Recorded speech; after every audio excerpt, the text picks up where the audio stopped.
Hello there, gentle souls. Welcome back to our quiet corner of curiosity. I'm so glad you found your way here tonight. We're about to embark on a journey together, a journey into the very heart of what you and I and everything around us is actually made of. Not the story you learned in school about atoms and molecules, but the deeper, stranger, more beautiful truth that lies beneath. Before we begin, I'm curious, where are you listening from right now? And what time is it where you are? I love imagining all the different places and moments we share together. If you find peace in these wanderings, please consider giving this video a gentle thumbs up or subscribing. It truly helps me continue creating these calm explorations for all of us, seekers of quiet wonder. Here's a little secret. I used to think reality was like a solid brick wall, sturdy, dependable, made of real stuff. Turns out, it's more like a shimmering hologram made of dancing energy and invisible fields. Don't worry, your coffee table isn't going to disappear, but it might just be far more magical than you ever imagined. So settle in, wherever you are. Let your breathing slow. Close your eyes, if you'd like. Tonight, we're going to discover what reality is actually made of, and I promise you, it's more wonderful and mysterious than any fairy tale.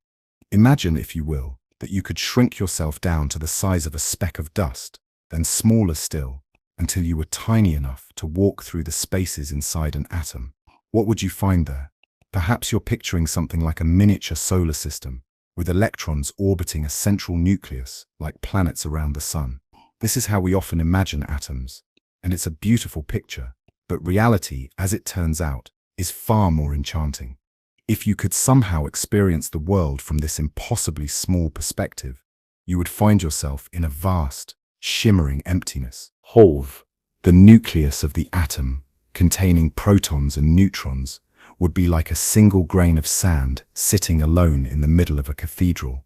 The electrons wouldn't be circling like planets at all, but would exist as ghostly clouds of possibility, flickering in and out of existence in the spaces between.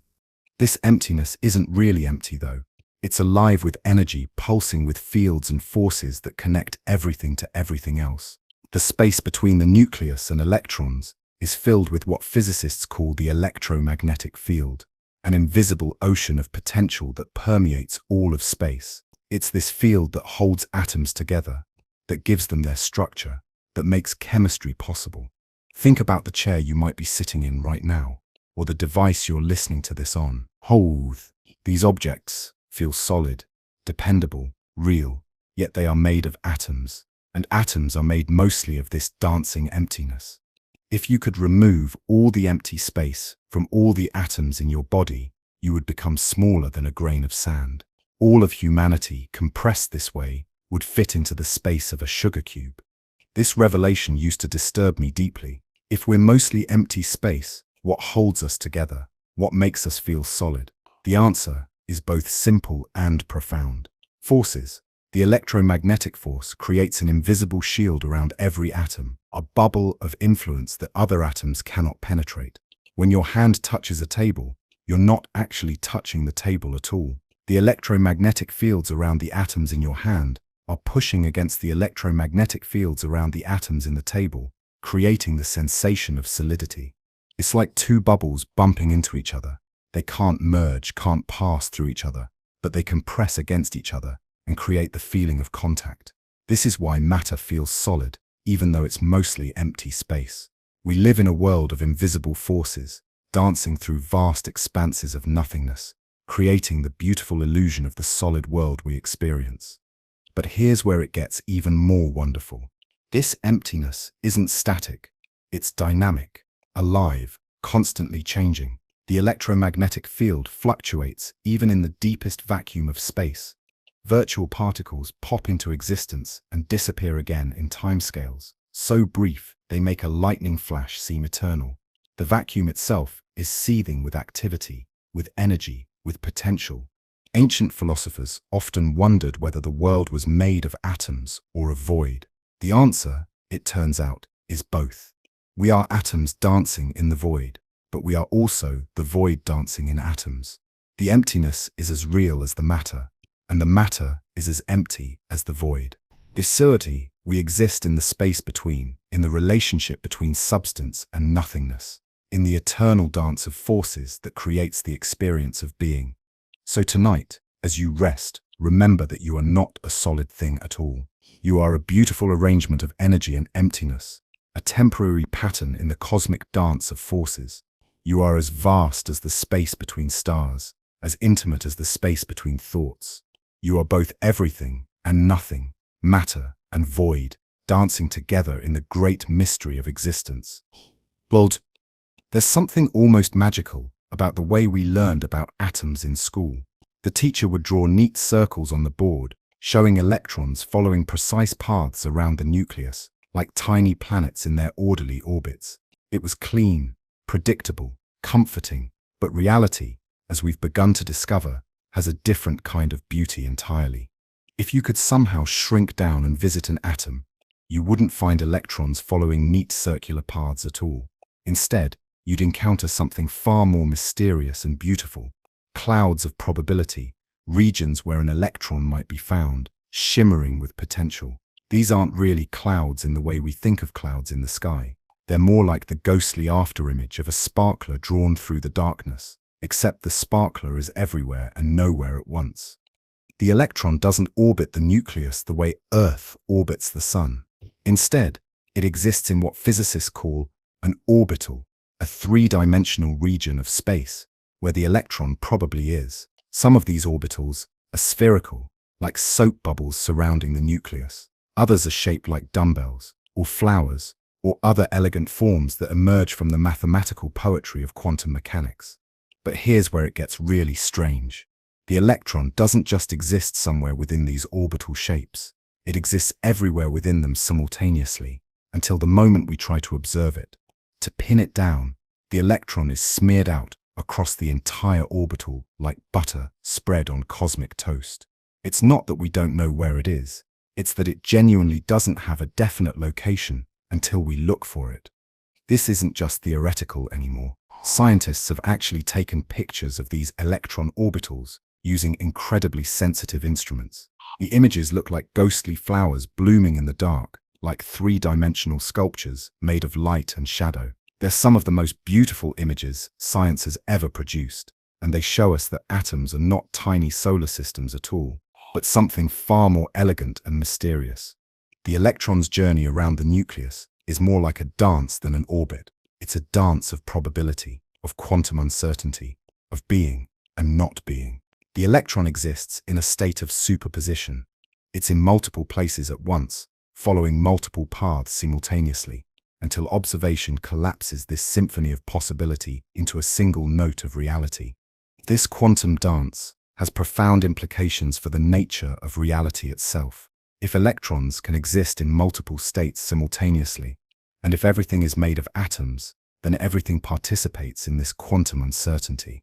The line between what is and what might be becomes beautifully blurred. We live in a world where potential is as real as actuality, where the unmanifested is as present as the manifested. The mathematics that describes these electron orbitals is some of the most beautiful in all of science. The equations don't just predict where electrons might be, they sing with harmonic frequencies, with wave-like patterns that echo the fundamental music of existence. Each orbital corresponds to a different energy level, a different note in the quantum symphony that plays out in every atom. When an electron jumps from one orbital to another, it doesn't travel through the space between. It simply disappears from one orbital and appears in another, like a quantum magic trick. In that moment of transition, it releases or absorbs energy in the form of light. This is why different elements glow with different colors when heated. Each element has its own unique pattern of electron orbitals, its own quantum signature that manifests as a particular spectrum of light. The electron's mysterious behavior reminds us that reality is far stranger and more wonderful than our everyday experience suggests.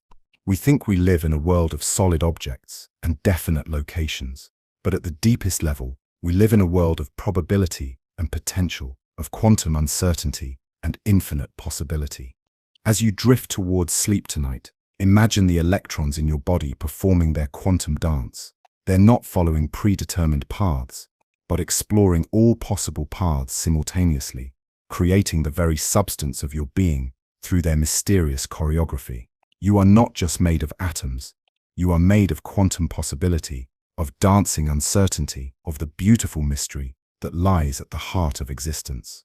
Here's something that might gently disturb your sense of the world. You have never actually touched anything. Not your morning coffee cup, not your loved one's hand, not even yourself. What you experience as touch is actually something far more beautiful and strange. It's the conversation between invisible forces, the electromagnetic dance that creates the illusion of contact in a universe where nothing truly touches anything else. Think about this moment right now. If you're lying in bed, you feel the sheets against your skin, the pillow supporting your head, the mattress holding your body. These sensations feel immediate, direct, real. But at the atomic level, something entirely different is happening. The atoms in your skin are coming close to the atoms in the sheets, but they never actually meet. Instead, they're like two magnets with the same poles facing each other. They push against each other across empty space, creating a force that you interpret as touch. This pushing happens because of the electromagnetic force, one of the fundamental forces of nature. Every atom is surrounded by an invisible field of electromagnetic influence, like a bubble of energy that extends outward in all directions. When the bubble around an atom in your hand encounters the bubble around an atom in a table, they can't merge. They repel each other with a force that feels to you like solidity. The electromagnetic force is incredibly strong. It's about 100 billion times stronger than gravity. Yes, I said billion 4 times, and I meant it. This enormous strength is what creates the sensation of hardness, of resistance, of one thing stopping another. When you push against a wall, you're not actually pushing against the wall itself. You're pushing against the electromagnetic fields that surround the wall's atoms, and they're pushing back with equal force. But here's where it gets even more beautiful. The electromagnetic force isn't just about repulsion. It's also about attraction. The same force that prevents you from passing through solid objects is also the force that holds atoms together, that creates chemical bonds, that makes molecules possible. It's the force that holds your DNA in its elegant spiral, that allows your neurons to communicate, that makes your heart beat and your thoughts form. In a very real sense, you are not a collection of particles, but a collection of forces. The electromagnetic interactions between atoms create the proteins in your cells, the cells in your tissues, the tissues in your organs. You are held together not by substance, but by relationship, not by matter, but by the connections between matter. You are a walking, breathing, thinking pattern of electromagnetic forces, temporarily organized into the beautiful complexity you call yourself. This has profound implications for how we understand not just touch, but all physical interaction. When you smell a flower, molecules from the flower are interacting electromagnetically with receptors in your nose. When you see a sunset, photons, particles of electromagnetic radiation, are striking the rods and cones in your eyes. When you taste chocolate, the molecules of chocolate are forming electromagnetic bonds with taste receptors on your tongue. All of your senses are actually variations on the same theme: electromagnetic force, touch, taste, smell, sight. They're all different ways of experiencing the electromagnetic interactions between atoms. Even sound, which seems different, is really the electromagnetic forces between air molecules, creating waves of pressure that eventually reach your ears and interact electromagnetically with your auditory system. The electrons in your body are constantly interacting with the electromagnetic fields around them. They're absorbing energy from these fields, emitting energy back. You are not separate from the electromagnetic ocean that surrounds you. You are part of it, a temporary eddy in the vast current of electromagnetic energy that flows through the universe. This means that in a very real sense, you are connected to everything through electromagnetic force. The same force that prevents you from falling through the floor is connecting you to the most distant star. The electromagnetic field that holds your atoms together is part of the same field that holds all atoms together everywhere. You are not an isolated island of matter in an ocean of emptiness. You are part of the electromagnetic web that connects all things. As you settle into sleep tonight, remember that you are resting not on solid matter, but on invisible forces, held up by the electromagnetic conversation between the atoms in your body and the atoms in your bed. You are floating on fields of pure energy, supported by the fundamental forces that hold the universe together. You are not touching anything, and everything is touching you, in the beautiful paradox of electromagnetic existence. Welcome to the smallest theater in the universe, where the laws of physics as we know them take a bow and exit stage left, leaving behind a performance so strange and wonderful that it challenges everything we thought we knew about the nature of reality. This is the quantum realm, where particles can be in multiple places at once, where the act of looking changes what we see, and where the very concept of real becomes beautifully, mysteriously blurred. The quantum world begins to reveal itself at scales almost impossibly small. We're talking about distances measured in billions of a meter, times measured in trillions of a second, energy so tiny that billions of quantum events can happen in the space of a single heartbeat. At these scales, the familiar rules of our everyday world simply don't apply. Objects don't have definite positions or velocities. Particles can tunnel through barriers that should be impenetrable. Energy comes in discrete packets rather than flowing continuously. Imagine trying to describe the color blue to someone who has never seen color. This is the challenge faced by anyone attempting to explain quantum mechanics. The quantum world doesn't just behave differently from our everyday world, it behaves so differently that our language evolved to describe medium-sized objects moving at medium speeds, struggles to capture its essence.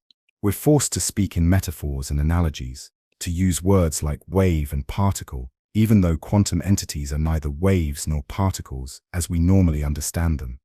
At the quantum level, particles exist in states of superposition. They can be in multiple states simultaneously until observed. A quantum particle can be spinning clockwise and counterclockwise at the same time. One can be here and there, simultaneously, can be both high energy and low energy, until the moment we try to measure it. This isn't just a limitation of our measurement tools, it's a fundamental feature of quantum reality. The mathematics that describes this quantum behavior is both beautiful and bizarre. The equations don't tell us where a particle is or what it's doing. They tell us the probability of finding it in any particular state when we look. Reality at the quantum level is fundamentally probabilistic, built on chance rather than certainty, on potential rather than actuality. This probabilistic nature isn't just academic, it has real consequences that ripple up into our everyday world.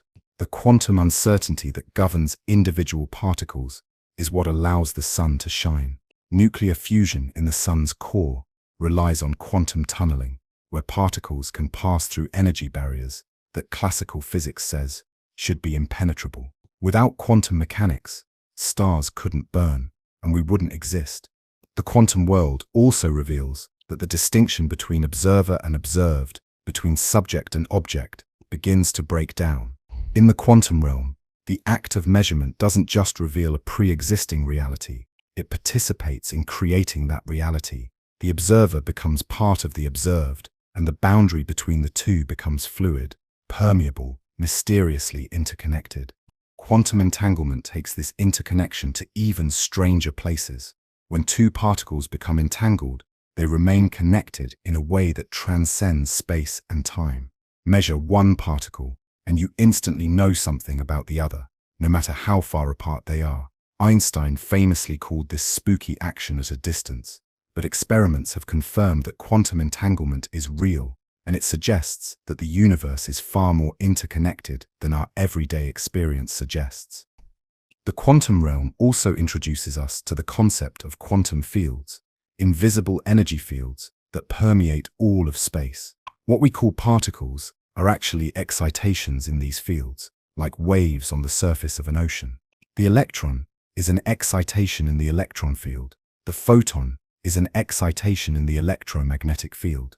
We live in a universe filled with these quantum fields, and every particle interaction is really a conversation between fields. Perhaps most remarkably, quantum mechanics suggests that the vacuum of space, what we think of as empty nothingness, is actually seething with activity. Virtual particles pop into existence and disappear again in timescales. So brief they exist in a kind of quantum limbo. The vacuum is not empty but full, not nothing but everything in potential, not silent but humming with the quiet music of creation and destruction.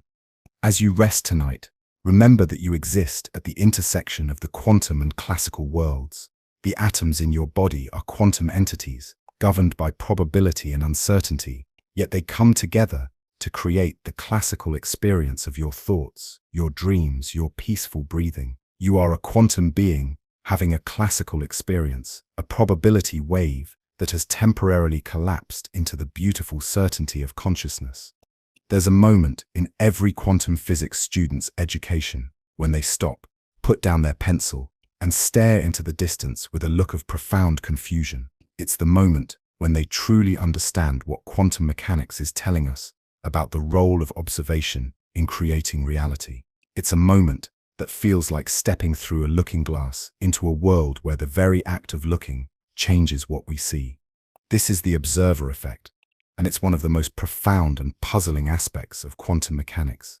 In the quantum world, the act of measurement doesn't just reveal the properties of a particle, it actually determines those properties.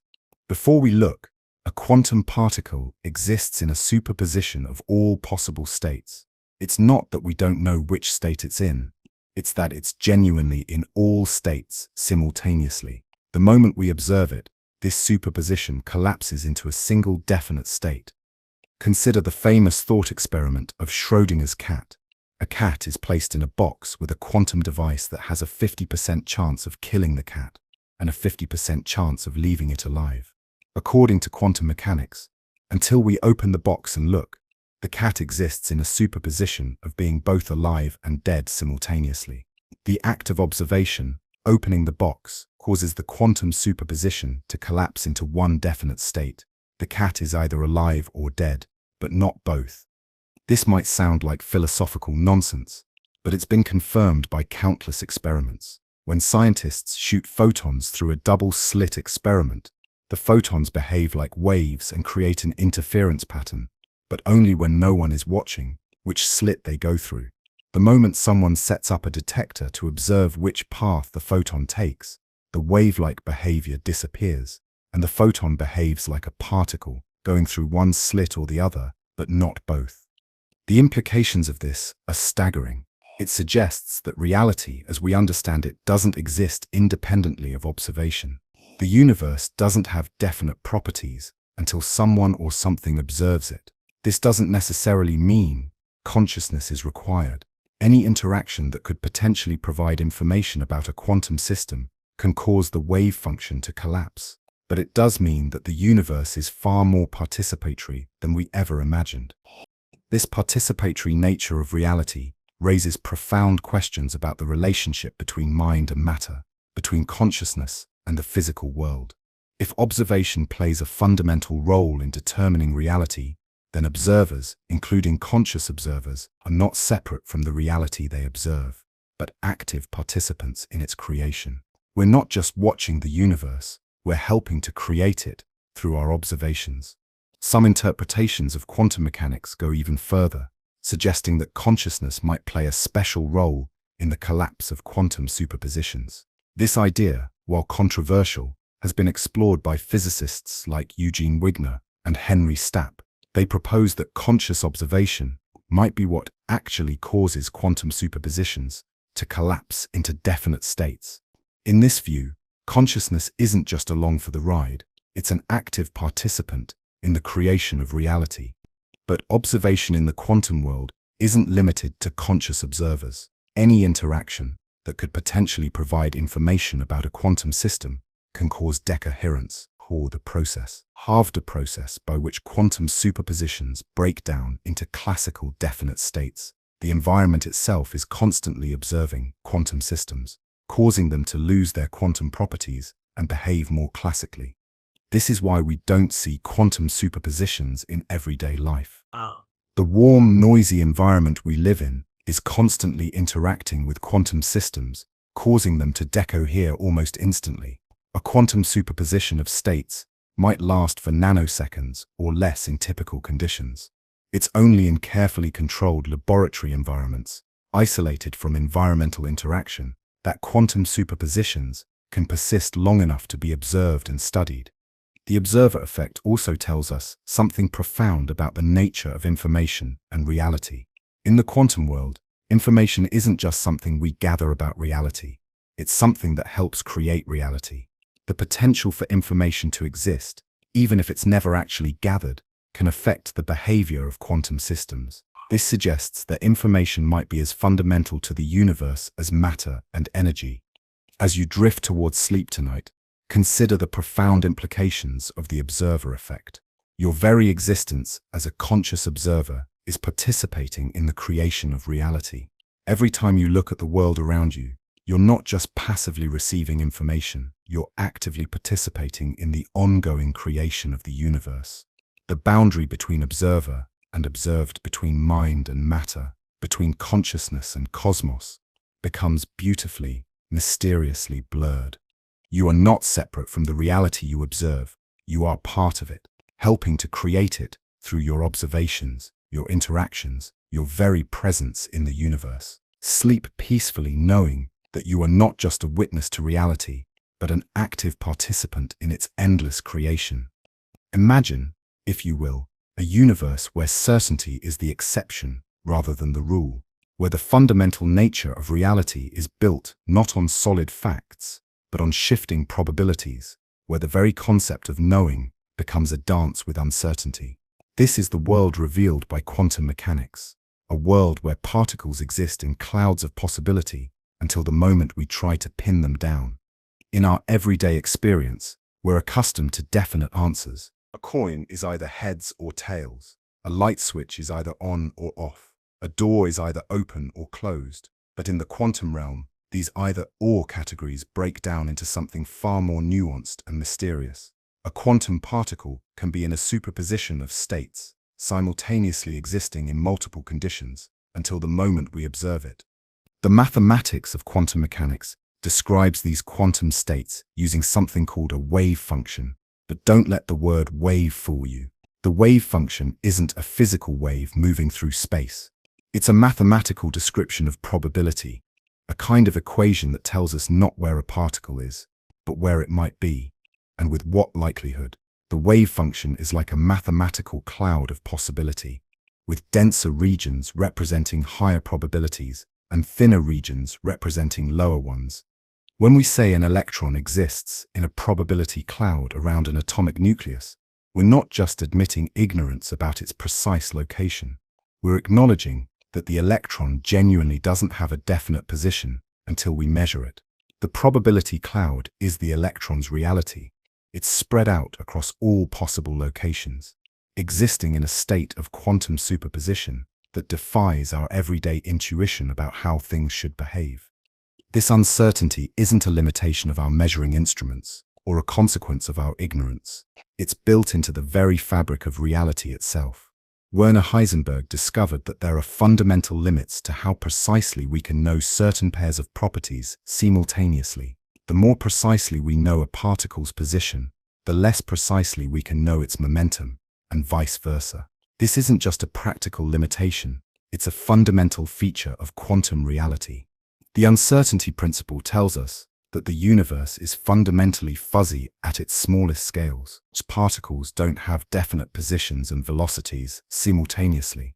Instead, they exist in a kind of quantum haze, a state of fundamental indeterminacy that only resolves into definite properties when we interact with them. This quantum fuzziness isn't a bug in the universe's programming. It's a feature, an essential aspect of how reality works at its deepest level.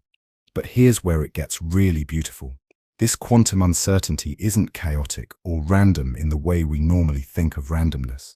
It's governed by precise mathematical laws, described by equations that are among the most beautiful and accurate in all of science.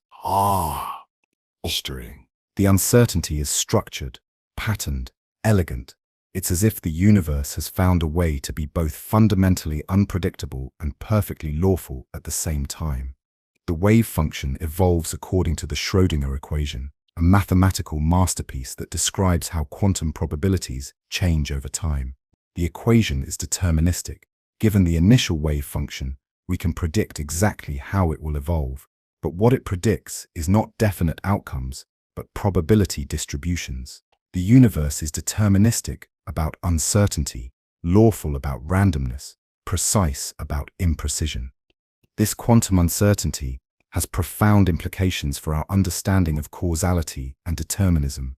In the classical world, we imagined that if we could know the position and velocity of every particle in the universe, we could predict the future with perfect accuracy.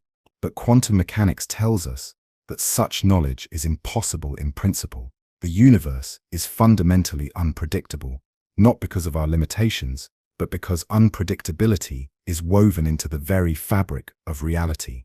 Yet this unpredictability doesn't lead to chaos.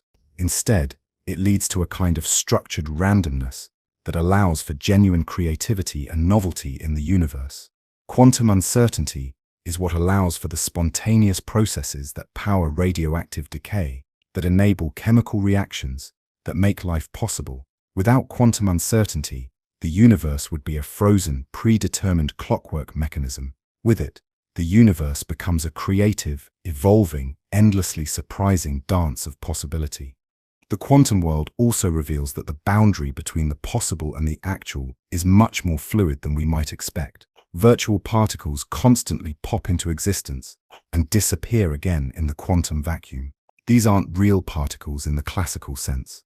They exist for such brief periods that they can't be directly observed. But they have real effects, contributing to forces between particles and affecting the behavior of atoms and molecules. As you rest tonight, remember that you exist in this quantum universe of probability and uncertainty. The atoms in your body are quantum entities, governed by wave functions and probability clouds. Your very existence is a temporary crystallization of quantum possibilities, a beautiful pattern that has emerged from the dance of uncertainty that underlies all reality. The uncertainty isn't something to fear, it's something to marvel at. It's what makes novelty possible. What allows for the genuine creativity that has given rise to stars, planets, life, and consciousness. You are not a predetermined outcome, but a creative emergence from the quantum realm of infinite possibility. Close your eyes and imagine the emptiest place you can think of. Perhaps it's the vast darkness between stars, or the space inside an atom, or the silence between heartbeats. Now imagine that this emptiness isn't empty at all, but is filled with invisible fields of energy that permeate every corner of the universe. These fields are so fundamental to reality that without them, matter itself couldn't exist. Welcome to the hidden ocean in which we all swim, the quantum field. The universe, it turns out, is not mostly empty space, punctuated by scattered bits of matter. Instead, it's more like a vast ocean filled with invisible fields. And what we call particles are really just waves or ripples in these fields. The electron is a ripple in the electron field. The photon is a ripple in the electromagnetic field. Even the space you think of as empty is actually seething with quantum fields, each one extending throughout all of space, each one capable of creating the particles we observe. This revelation transforms our understanding of what it means to exist. You are not a collection of particles moving through empty space. You are a complex pattern of excitations in various quantum fields, a temporary arrangement of ripples in the cosmic ocean. The atoms in your body are not tiny solid balls, but disturbances in quantum fields, waves of energy that have taken on the appearance of matter through their intricate dance. The quantum field is not like any ocean we know. It has no surface, no shore, no bottom or top.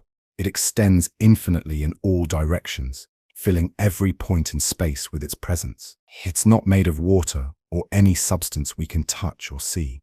It's pure potential, pure possibility, a field of energy that can manifest as particles when conditions are right. But here's what makes this truly remarkable. These fields are not static. They're constantly fluctuating, even in the deepest vacuum of space.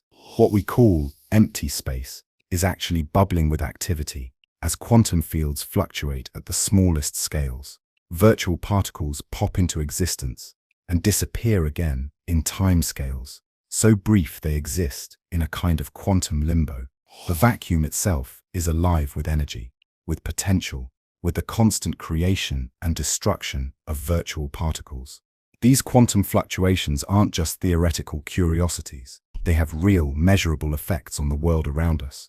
The Casimir effect, for instance, demonstrates that the quantum fluctuations of the electromagnetic field can create a tiny but measurable force between closely spaced metal plates. The quantum vacuum is not empty but full of energy, full of activity, full of the potential for creation. Different quantum fields interpenetrate and interact with each other in ways that create the rich tapestry of reality we experience. The electromagnetic field carries the photons that bring us light and heat. The electron field provides the electrons that make chemistry possible. The quark fields give us the protons and neutrons that form atomic nuclei. Each field has its own character, its own properties, its own way of manifesting in the physical world. The discovery of quantum fields has profound implications for our understanding of the fundamental nature of reality. It suggests that what we call things, particles, atoms, objects, are not really separate entities, but different aspects of a single unified field of existence. The boundaries between one thing and another become fluid, permeable, ultimately illusory. We are all patterns in the same vast field, temporary arrangements of energy that have learned to think of themselves as separate beings. This field-based view of reality also helps explain some of the strange behaviors we observe in quantum mechanics. Quantum entanglement, for instance, becomes less mysterious when we remember that entangled particles are really just different aspects of the same field excitation. They're not separate entities that mysteriously communicate across space. They're different parts of the same wave in the quantum field. The quantum field also provides a new way of thinking about the relationship between matter and energy. Einstein's famous equation E=mc² tells us that matter and energy are interchangeable, but from the perspective of quantum field theory, matter and energy are not just interchangeable, they're different aspects of the same underlying field. Matter is energy that has taken on a particular form, energy that has become localized and stable enough to appear as particles.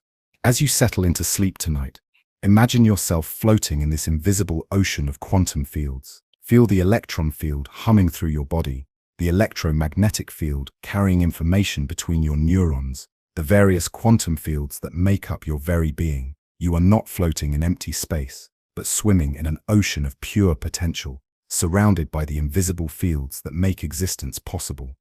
The quantum field is not separate from you. You are part of it, a temporary pattern in its endless dance of creation and destruction. Rest peacefully, knowing that you are held and sustained by the deepest level of reality, cradled in the invisible ocean that fills all of space and time. Picture, if you will, a perfectly still pond on a windless day. The surface is like glass, reflecting the sky with mirror-like precision. Now imagine dropping a pebble into the center of this pond. Ripples spread outward in concentric circles, carrying energy across the water's surface. Intras, mainses, areas. Mainses, the ripple, is not made of different water than the pond.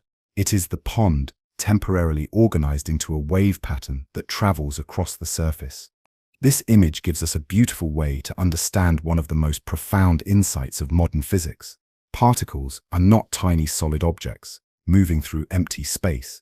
Instead, they are ripples in quantum fields, temporary disturbances in the invisible ocean of energy that fills all of space.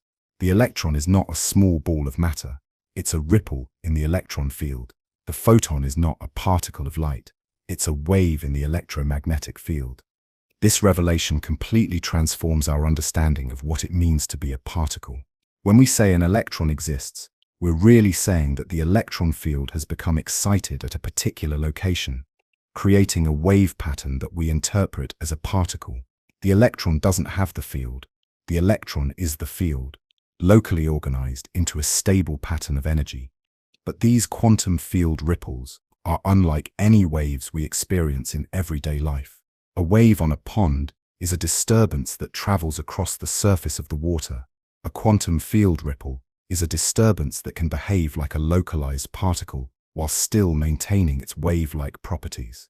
This is the famous wave-particle duality that puzzled physicists for decades. Particles are waves, and waves are particles, because both are just different ways of describing the same underlying reality: excitations in quantum fields.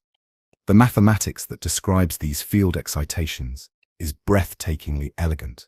The equations don't just predict how particles will behave, they reveal that particles are inevitable consequences of the quantum field's structure.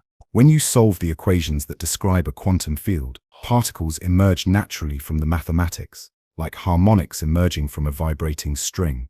Different types of particles correspond to different types of field excitations.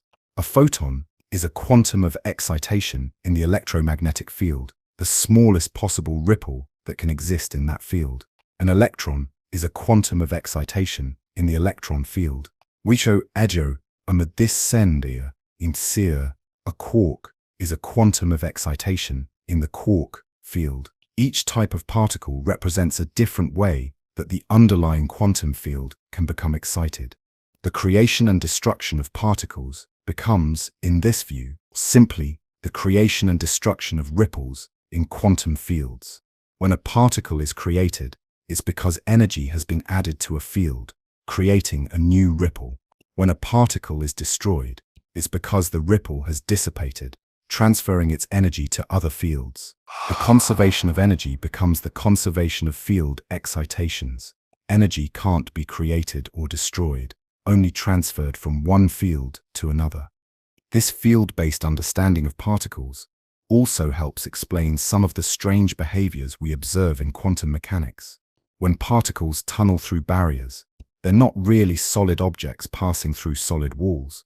Instead, they're wave patterns in quantum fields, and waves can extend through regions where classical particles couldn't exist. The wave nature of the field excitation allows it to leak through barriers that would stop classical particles. Virtual particles, those ghostly entities that pop into existence and disappear again in the quantum vacuum, are simply temporary fluctuations in quantum fields. They're like small ripples that form spontaneously in the field and then quickly fade away.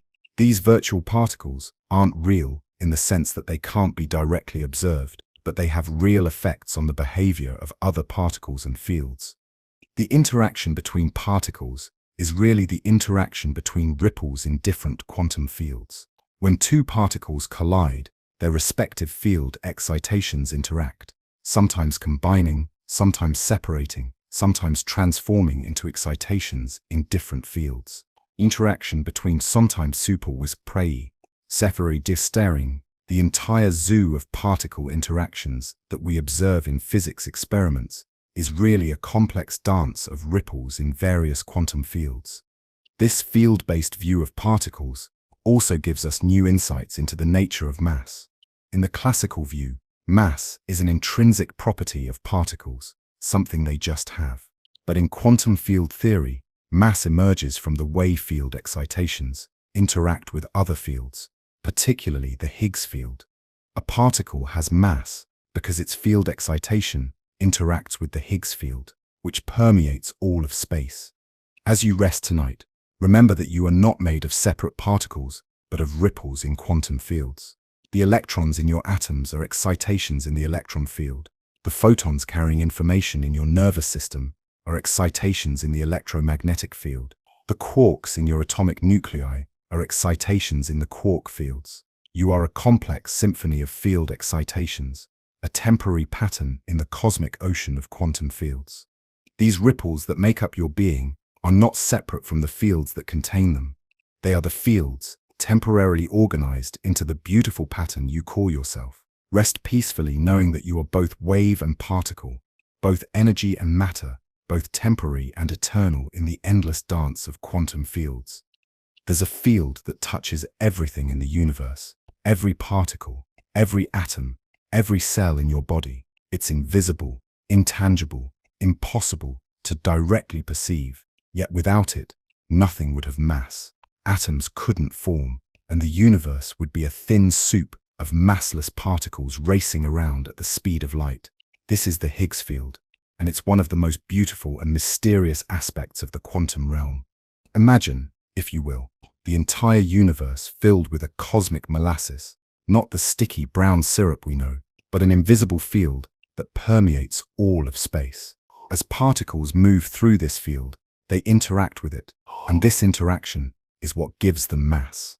The more strongly a particle interacts with the Higgs field, the more mass it has. The less it interacts, the less mass it has. And if it doesn't interact at all, like the photon, it remains massless and travels at the speed of light. The Higgs field is unlike any other field we know. Most quantum fields, like the electromagnetic field, have a natural value of 0 when they're in their lowest energy state.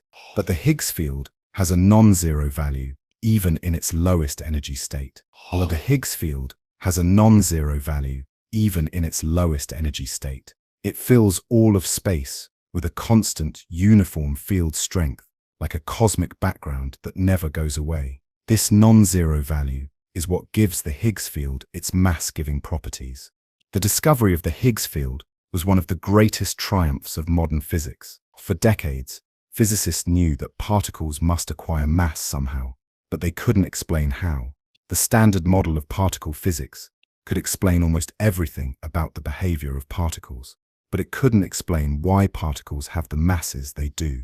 The Higgs field filled this gap, providing the missing piece of the puzzle. But finding evidence for the Higgs field required building the most powerful particle accelerators ever constructed.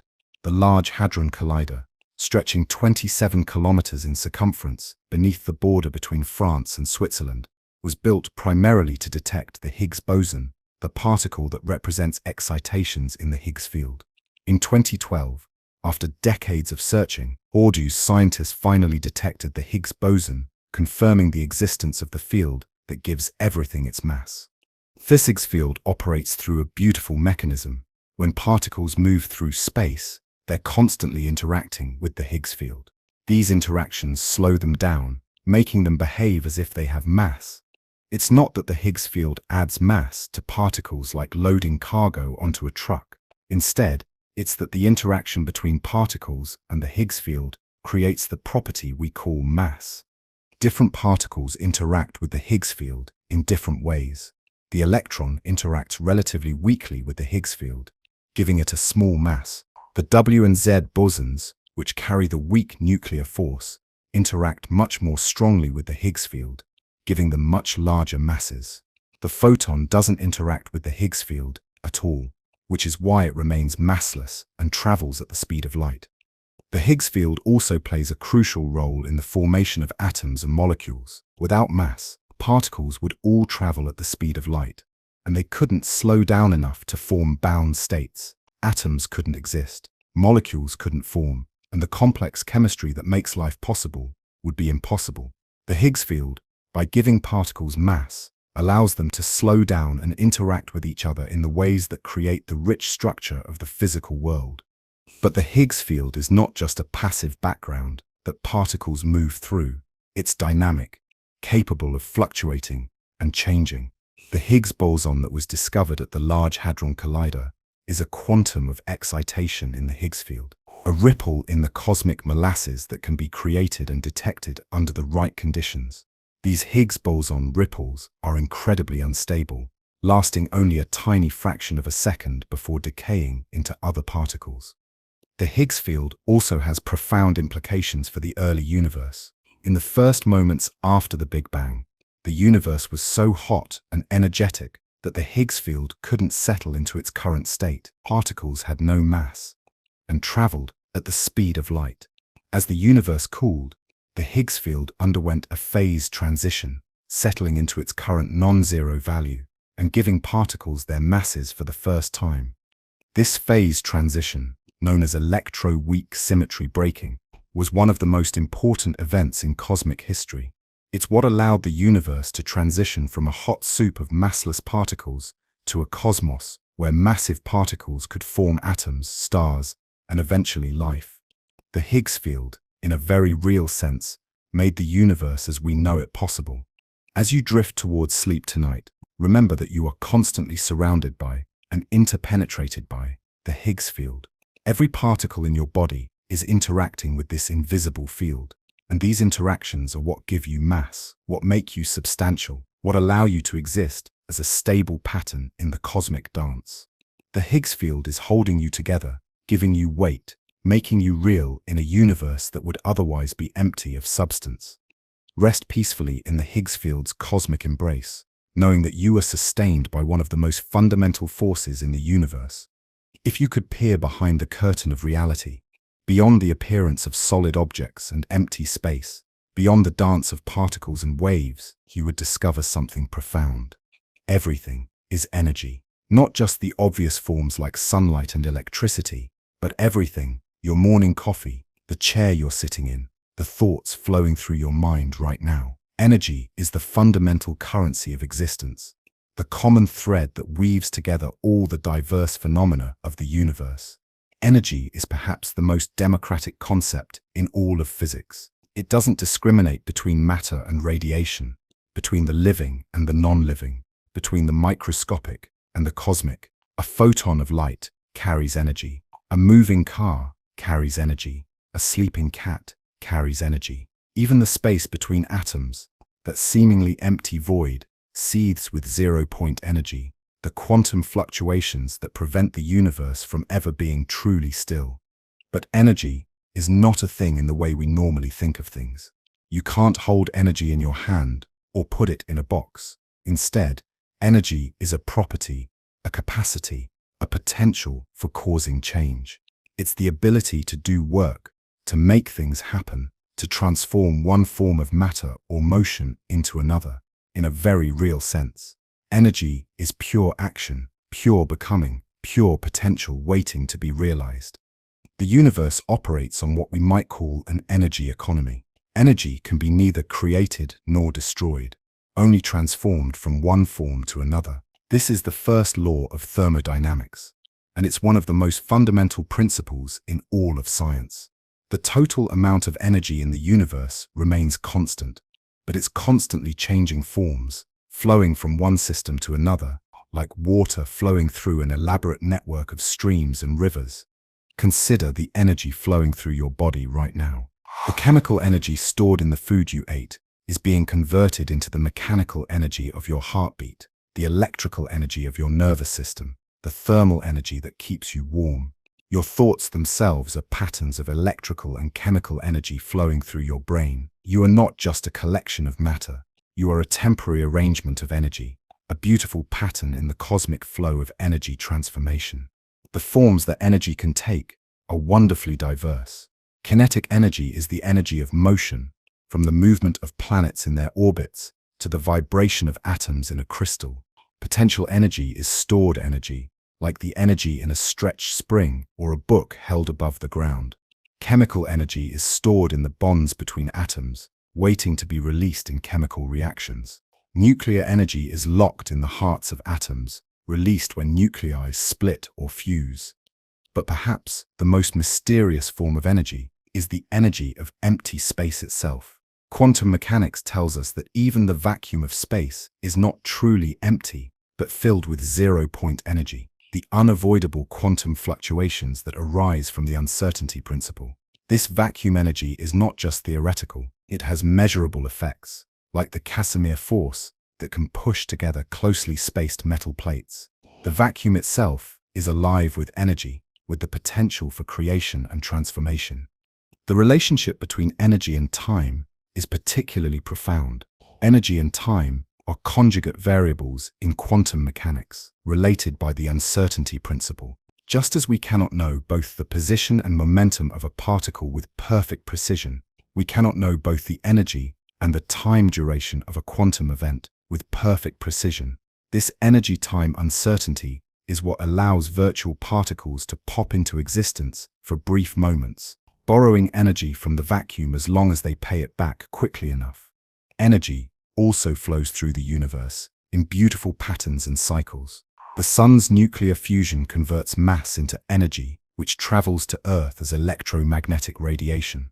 Plants capture this energy through photosynthesis, converting it into chemical energy. Animals eat plants, converting the chemical energy into the energy of life and motion. When living things die, their energy is released back into the environment, continuing the eternal cycle of energy transformation. The flow of energy through the universe is not random or chaotic, but follows deep patterns and symmetries. Conservation laws govern how energy can be transformed and transferred. The second law of thermodynamics describes how energy naturally flows from concentrated to diffuse forms, from hot to cold, from ordered to disordered. Yet within this overall trend toward disorder, local pockets of order can emerge, like the complex organization of living systems, powered by the flow of energy through them. Energy is also intimately connected to information. In the quantum world, information is physical, and it takes energy to process and store information. The thoughts in your mind, the memories in your brain, the genetic information in your DNA, all of these are patterns of energy organized to carry information. You are not just a pattern of energy, but a pattern of informed energy, energy that carries the information of your identity, your memories, your consciousness. The thoughts in your mind, the memories in your brain, the genetic information in your DNA, all of these are patterns of energy organove. As you rest tonight, feel the energy flowing through your body, your heartbeat, your breathing, the gentle electrical activity of your nervous system. You are a temporary arrangement of the universe's energy, a beautiful pattern in the cosmic flow of transformation. Rest peacefully knowing that you are part of the eternal dance of energy that powers all existence, from the smallest quantum fluctuation to the largest cosmic structures.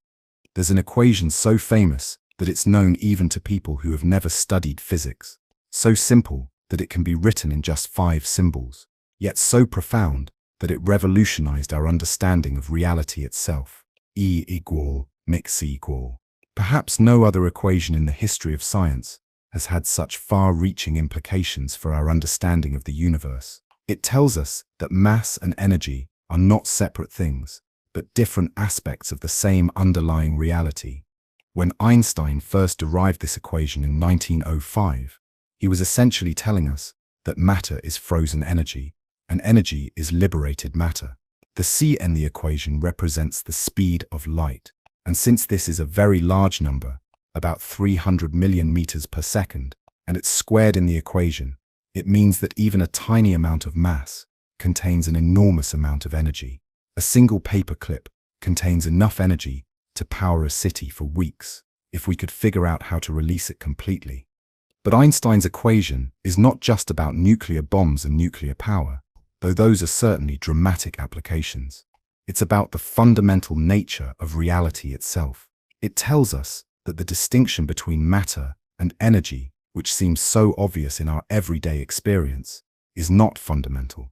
Mass and energy are interchangeable, convertible, 2 sides of the same cosmic coin. Consider the mass of your own body. Most of this mass doesn't come from the particles that make up your atoms.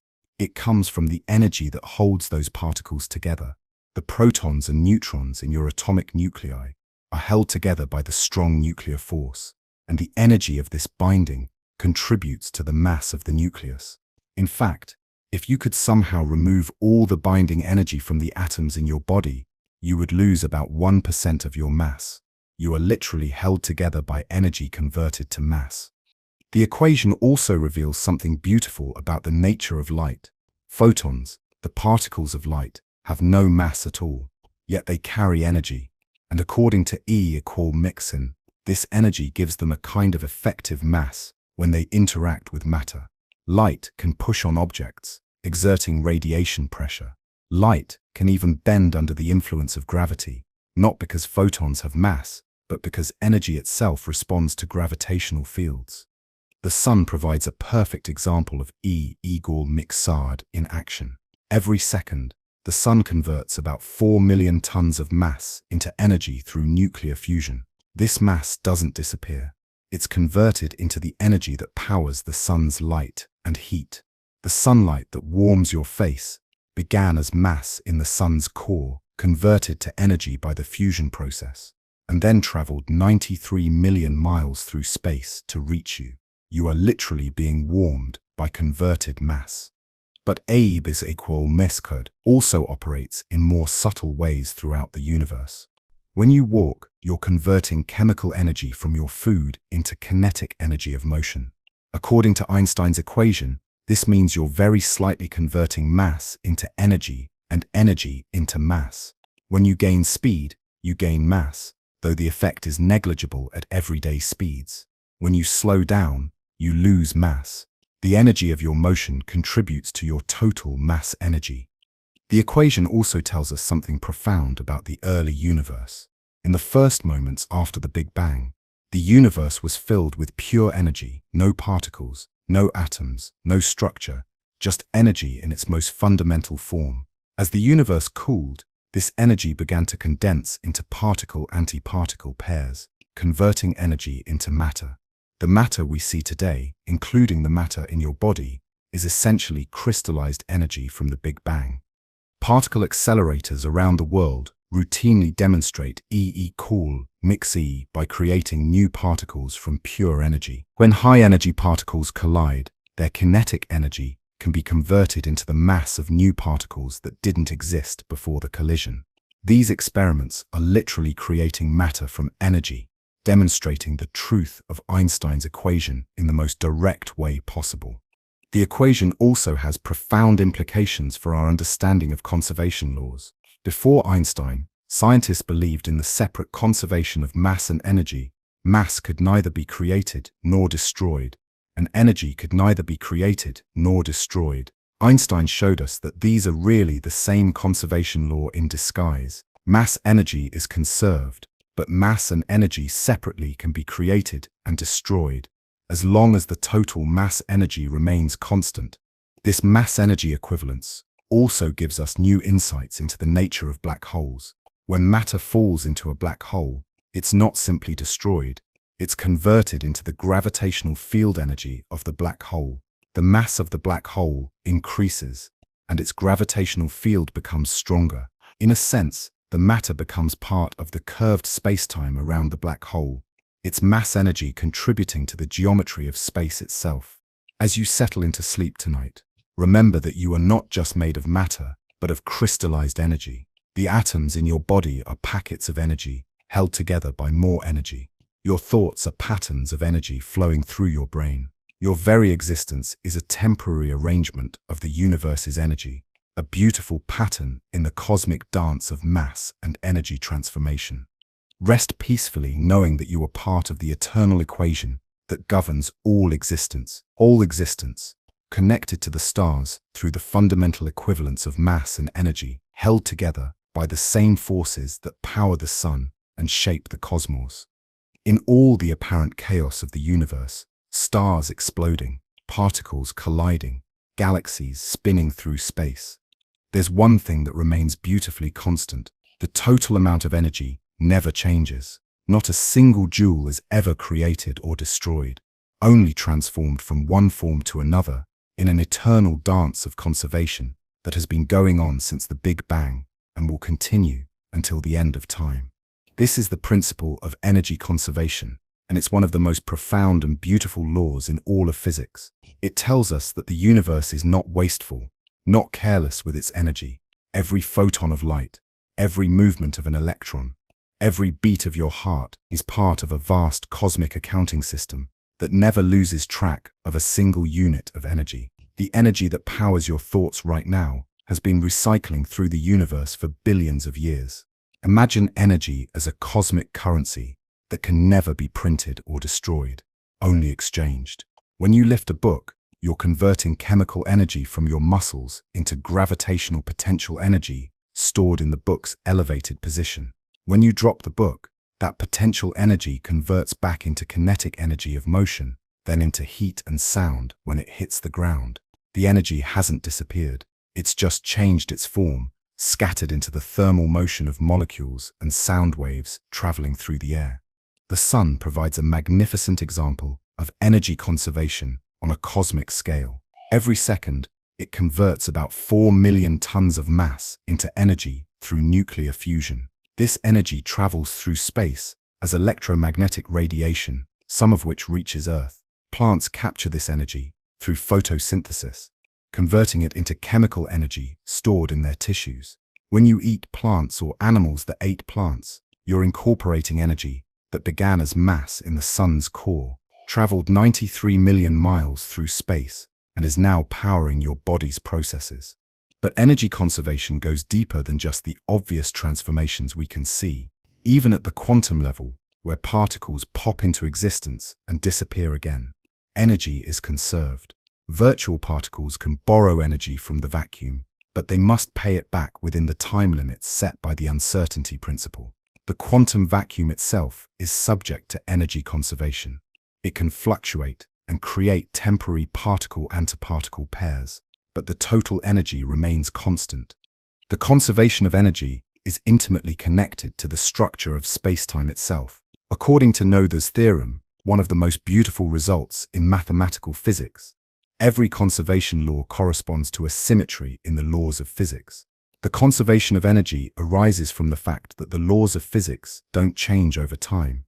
They're the same today as they were yesterday and will be tomorrow. This temporal symmetry of physical laws is what gives rise to energy conservation.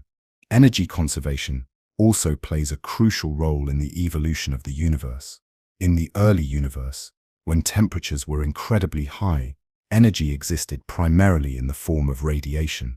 As the universe expanded and cooled, this radiation energy was converted into the rest mass of particles, when particle-antiparticle pairs formed. Later, when the universe had cooled further, the energy of motion, kinetic energy of particles, was converted into the binding energy that holds atoms together. The energy was conserved throughout these transformations, but it took on radically different forms as the universe evolved. The principle of energy conservation also gives us profound insights into the nature of time and causality. Energy cannot be created from nothing, which means that every event in the universe must have a sufficient energetic cause. This creates a kind of cosmic bookkeeping that ensures the universe's behavior remains consistent and predictable. The arrow of time itself is related to energy conservation. Energy naturally flows from concentrated to diffuse forms, from hot to cold, from ordered to disordered. In biological systems, energy conservation takes on particularly beautiful forms. Living organisms are open systems that maintain their organization by continuously taking in energy from their environment and releasing waste energy back to it. You are not a closed system. You're a dynamic pattern through which energy flows, like a whirlpool in a stream. The energy enters your body as food and oxygen, powers all your biological processes, and leaves as heat, waste products, and the energy of your movements and thoughts. The conservation of energy also has profound implications for the ultimate fate of the universe. If energy is conserved, then the universe is like a vast machine that can continue running forever, but it will gradually wind down as energy spreads out and becomes more diffuse. This is the heat death scenario.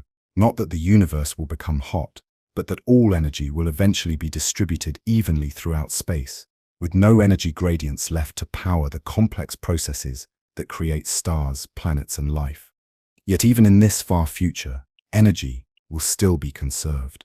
The universe may reach a state of maximum entropy, where no more work can be extracted from energy gradients, but the total amount of energy will remain exactly the same as it is today. The conservation dance will continue, even in the silence of a heat-dead universe. As you rest tonight, feel yourself participating in the cosmic conservation dance. The energy flowing through your body is the same energy that has been flowing through the universe since the beginning of time. You are a temporary arrangement of this eternal energy, a beautiful pattern in the endless dance of conservation that connects you to every star, every planet, every living thing that has ever existed or ever will exist. We tend to think of space as simply the absence of things, the empty stage upon which the drama of existence unfolds. But Einstein showed us something far more beautiful and mysterious. Space is not empty, nothingness, but a dynamic, flexible medium that can bend and stretch, ripple and flow. Space itself is something, not nothing, and it's intimately woven together with time into the unified fabric we call space-time. Before Einstein, space was thought to be like an infinite rigid grid, a fixed backdrop against which objects moved. Isaac Newton imagined space as absolute and unchanging. a cosmic container that existed independently of the objects within it. But Einstein's theories revealed that space is more like a vast ocean that can be disturbed by the presence of matter and energy, creating waves and currents that affect everything within it. The fabric of space-time is not made of any material substance we can touch or see. It's pure geometry, pure relationship, pure form. When we say space is curved, we don't mean it's bent through some higher dimension. We mean that the geometry of space itself is non-Euclidean, that the rules of distance and angle that we learned in school don't apply in the presence of massive objects. Space near a star is curved in a way that makes straight lines impossible, causing light to follow bent paths and time to flow differently. This curvature of space is not just a theoretical curiosity. It has real, measurable effects. The Global Positioning System, GPS, in your phone works only because it accounts for the curvature of space-time caused by Earth's gravity. The satellites in orbit experience time slightly differently than we do on the surface, and without correcting for this relativistic effect, GPS would be off by several miles. Your phone's navigation system is literally using Einstein's theory of curved space-time to tell you where you are. But space-time is not just passively curved by matter. It's dynamic, capable of propagating disturbances like waves on the surface of a pond. When massive objects accelerate, they create ripples in space-time called gravitational waves. These waves travel at the speed of light, carrying information about the violent events that created them. In 2015, scientists detected gravitational waves for the first time, using incredibly sensitive instruments to measure the tiny stretching and compressing of space itself as the waves passed through Earth. The detection of gravitational waves opened up an entirely new way of observing the universe. Instead of looking at light from distant objects, we can now listen to the music of space-time itself, hearing the cosmic symphony of black holes colliding, neutron stars spiraling into each other, and other exotic events that shape the geometry of space and time. We are living in the age when we can literally hear the universe singing. Space also has a kind of elasticity. It can be stretched and compressed, but it always tries to return to its natural state. This elasticity is what creates the restoring force we experience as gravity. When you drop a ball, it's not falling because space is pulling it down. It's following the straightest possible path through curved space-time. What we call gravity is really just the curvature of space-time telling objects how to move. The quantum nature of space-time adds another layer of mystery to its character. At the smallest scales, space itself might be quantized, made up of discrete units of space and time, called the Planck length and Planck time. These units are incredibly small, about 10 circumflex 35 meters and 10 circumflex 43 seconds, respectively. At these scales, the smooth fabric of space-time might break down into a quantum foam of virtual particles and fluctuating geometry. The expansion of the universe reveals another remarkable property of space. It can be created. The universe is not expanding into pre-existing space. New space is being created as the universe expands. This is not a violation of conservation laws, because space itself is not energy or matter, but the framework within which energy and matter exist. The expansion of space is what causes distant galaxies to move away from us, and it's accelerating due to the mysterious dark energy that fills the universe. Space also has a kind of memory. It can store information about events that occurred within it. When gravitational waves pass through space, they leave subtle traces in the geometry of space-time that can, in principle, be detected long after the waves have passed. This suggests that space-time itself might be a kind of cosmic memory bank, storing information about every event that has ever occurred within it. The relationship between space and the objects within it is deeply reciprocal. Matter tells space-time how to curve, and curved space-time tells matter how to move. This is not a one-way relationship, but a continuous dialogue between geometry and substance, between the stage and the actors, between the container and the contained. You are not just moving through space, you are participating in a continuous conversation with the geometry of space-time itself. As you rest tonight, imagine yourself not as separate from space, but as part of it. Your body is made of matter that curves the space-time around it, creating tiny dimples in the fabric of existence. You are not just occupying space, you are shaping it, bending it, participating in the dynamic dance of geometry and matter that creates the universe we experience. You experience, rest peacefully knowing that you are held not by emptiness, but by the living fabric of space-time itself, cradled in the flexible geometry of existence. Time flows differently for everyone.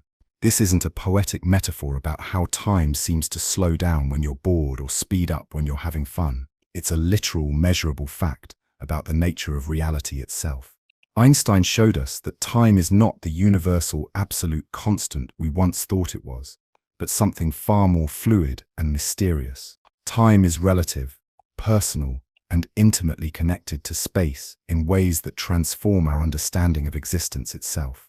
In your everyday experience, time seems to flow at a steady rate. Seconds tick by with metronomic regularity. Minutes follow minutes, hours follow hours. Why? But this is only because you're not moving very fast relative to other observers, and you're not in a very strong gravitational field. If you were to travel at speeds approaching the speed of light, or if you were to venture close to a black hole, time would reveal its true malleable nature. Imagine two twins, one who stays on Earth and one who travels to a distant star at 90%. The speed of light, from the perspective of the earthbound twin, the journey takes many years. But for the traveling twin, time passes more slowly. What seems like decades to the earthbound twin might feel like only months to the traveler.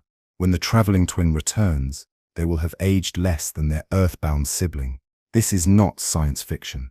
It's the reality of time dilation, confirmed by countless experiments and observations. But it's not just high-speed travel that affects time. Gravity also bends time, slowing it down in stronger gravitational fields. Time runs slightly slower at sea level than on a mountaintop, because the gravitational field is slightly stronger near the Earth's surface. This effect is tiny in everyday circumstances. We're talking about differences of nanoseconds. But it's real and measurable. The GPS satellites orbiting Earth experience time slightly differently than we do on the surface, and this difference must be accounted for in their calculations. The relationship between time and space is so intimate that we can't really speak of them separately. They are woven together into a single fabric called space-time, where events are not just located in space, but in time as well. A complete address for any event in the universe requires 4 coordinates, 3 for space and 1 for time. You are not just here, you are here and now, located in a specific point in the 4-dimensional tapestry of space-time. This unified nature of space-time means that motion through space affects motion through time. We are all traveling through space-time at the speed of light, but we can choose how to distribute that motion between space and time. If you're sitting still in space, you're moving through time at maximum rate. If you start moving through space, you slow down your motion through time. This is why time dilation occurs. It's a consequence of the fundamental geometry of space-time. The flow of time also has a direction, something physicists call the arrow of time. Unlike the dimensions of space, which we can traverse in any direction, time seems to flow in only one direction, from past to future. This directionality is related to the second law of thermodynamics, which states that entropy disorder always increases in closed systems. The arrow of time points in the direction of increasing entropy, from order to disorder, from concentrated energy to diffuse energy. But the nature of time becomes even more mysterious when we consider quantum mechanics. At the quantum level, particles can exist in superpositions of different states, including states at different times. Some interpretations of quantum mechanics suggest that all possible futures exist simultaneously until observation collapses the wave function into a single timeline. In this view, time is not a river flowing in one direction, but an ocean of possibilities, with observation serving as the navigation system that selects which timeline becomes real. The relationship between time and consciousness is one of the deepest mysteries in physics. We experience time as a flowing stream, with the present moment as a moving point between past and future. But physics describes time as a dimension, more like a landscape than a river. The equations of relativity are symmetric in time. They work equally well going forward or backward. Yet our consciousness seems to create a special moment called now that divides time into past and future. Some physicists have suggested that consciousness might play a fundamental role in the nature of time. The observation of quantum systems causes wave function collapse, which creates irreversible events and contributes to the arrow of time. In this view, conscious observers are not just passive witnesses to the flow of time, but active participants in its creation. The malleable nature of time also has profound implications for our understanding of simultaneity. Events that are simultaneous for one observer may not be simultaneous for another observer, moving at a different speed. There is no universal now that extends across the entire universe. Instead, each observer carries their own definition of simultaneity, their own slice through the loaf of space-time. As you drift towards sleep tonight, remember that you are not just moving through time, but participating in its creation. Your consciousness is carving out a path through the landscape of space-time, creating the experience of now, of before and after, of past and future. You are not just in time, you are part of time, a conscious participant in the ongoing creation of temporal reality. Rest peacefully knowing that time itself is flowing around you and through you, that you are connected to all events in space-time through the fundamental unity of space and time, and that your very existence is helping to create the arrow of time that gives direction to the universe. Gravity is not a force. This might sound strange, even impossible, given that gravity seems to pull on everything around us with such obvious strength. But Einstein revealed something far more beautiful and profound. Gravity is not a force at all, but the curvature of space-time itself. Objects don't fall because something is pulling them. They fall because they're following the straightest possible paths through curved space-time. Gravity is geometry made manifest, the poetry of space and time written in the language of motion. Imagine a bowling ball placed on a stretched rubber sheet. The ball creates a depression in the sheet, curving it around itself. Now imagine rolling a marble near the bowling ball. The marble will follow the curves in the sheet, appearing to be attracted to the bowling ball. But the marble isn't being pulled by any force. It's simply following the straightest path available through the curved geometry of the sheet. This is exactly what happens with gravity, except instead of a rubber sheet, we have the four-dimensional fabric of space-time, and instead of bowling balls and marbles, we have planets, stars, and particles. The sun curves space-time around itself, and the Earth follows this curvature, creating what we experience as a stable orbit. The Earth curves space-time around itself, and objects near the surface follow this curvature, creating what we experience as falling. The beauty of this geometric understanding of gravity is that it reveals the deep unity between space, time, and matter. Mass and energy tell space-time how to curve, and curved space-time tells matter how to move. This is not just a one-way relationship, but a continuous dialogue between geometry and substance, between the stage and the actors.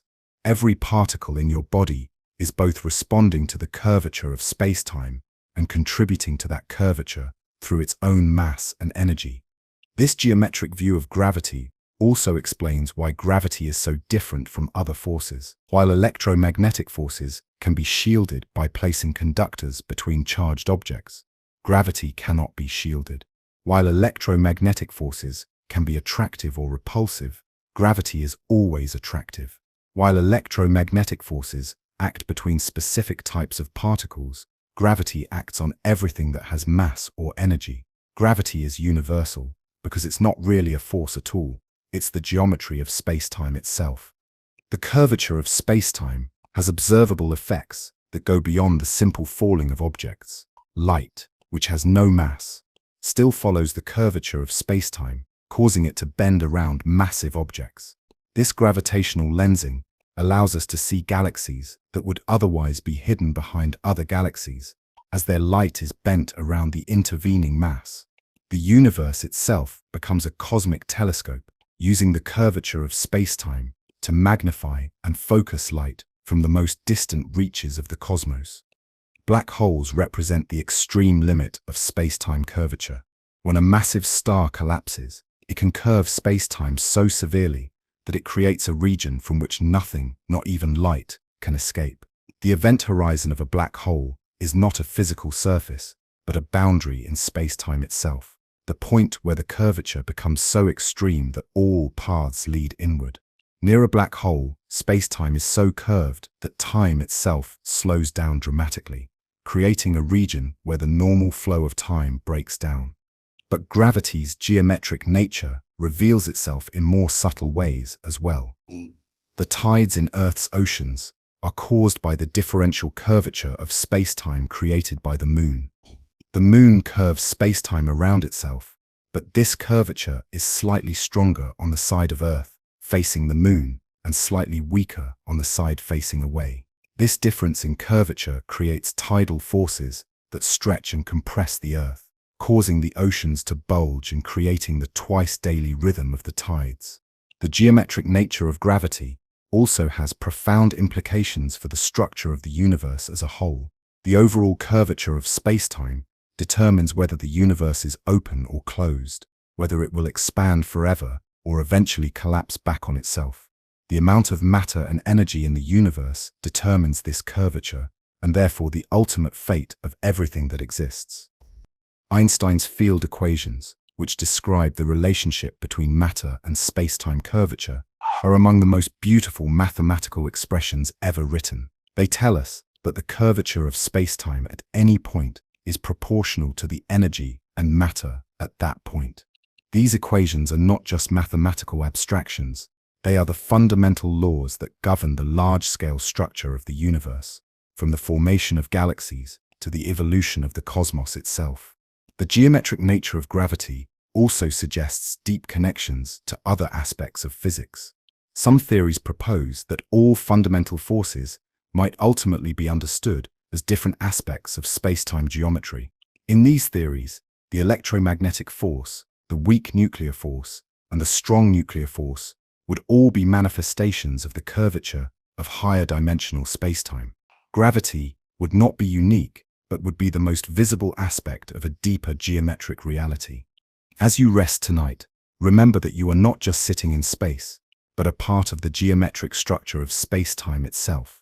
Your body curves spacetime around itself, creating tiny dimples in the fabric of existence. You are both responding to the curvature created by the Earth beneath you and contributing to that curvature through your own mass and energy. You are a participant in the geometric dance of gravity, a living expression of the poetry of curved spacetime.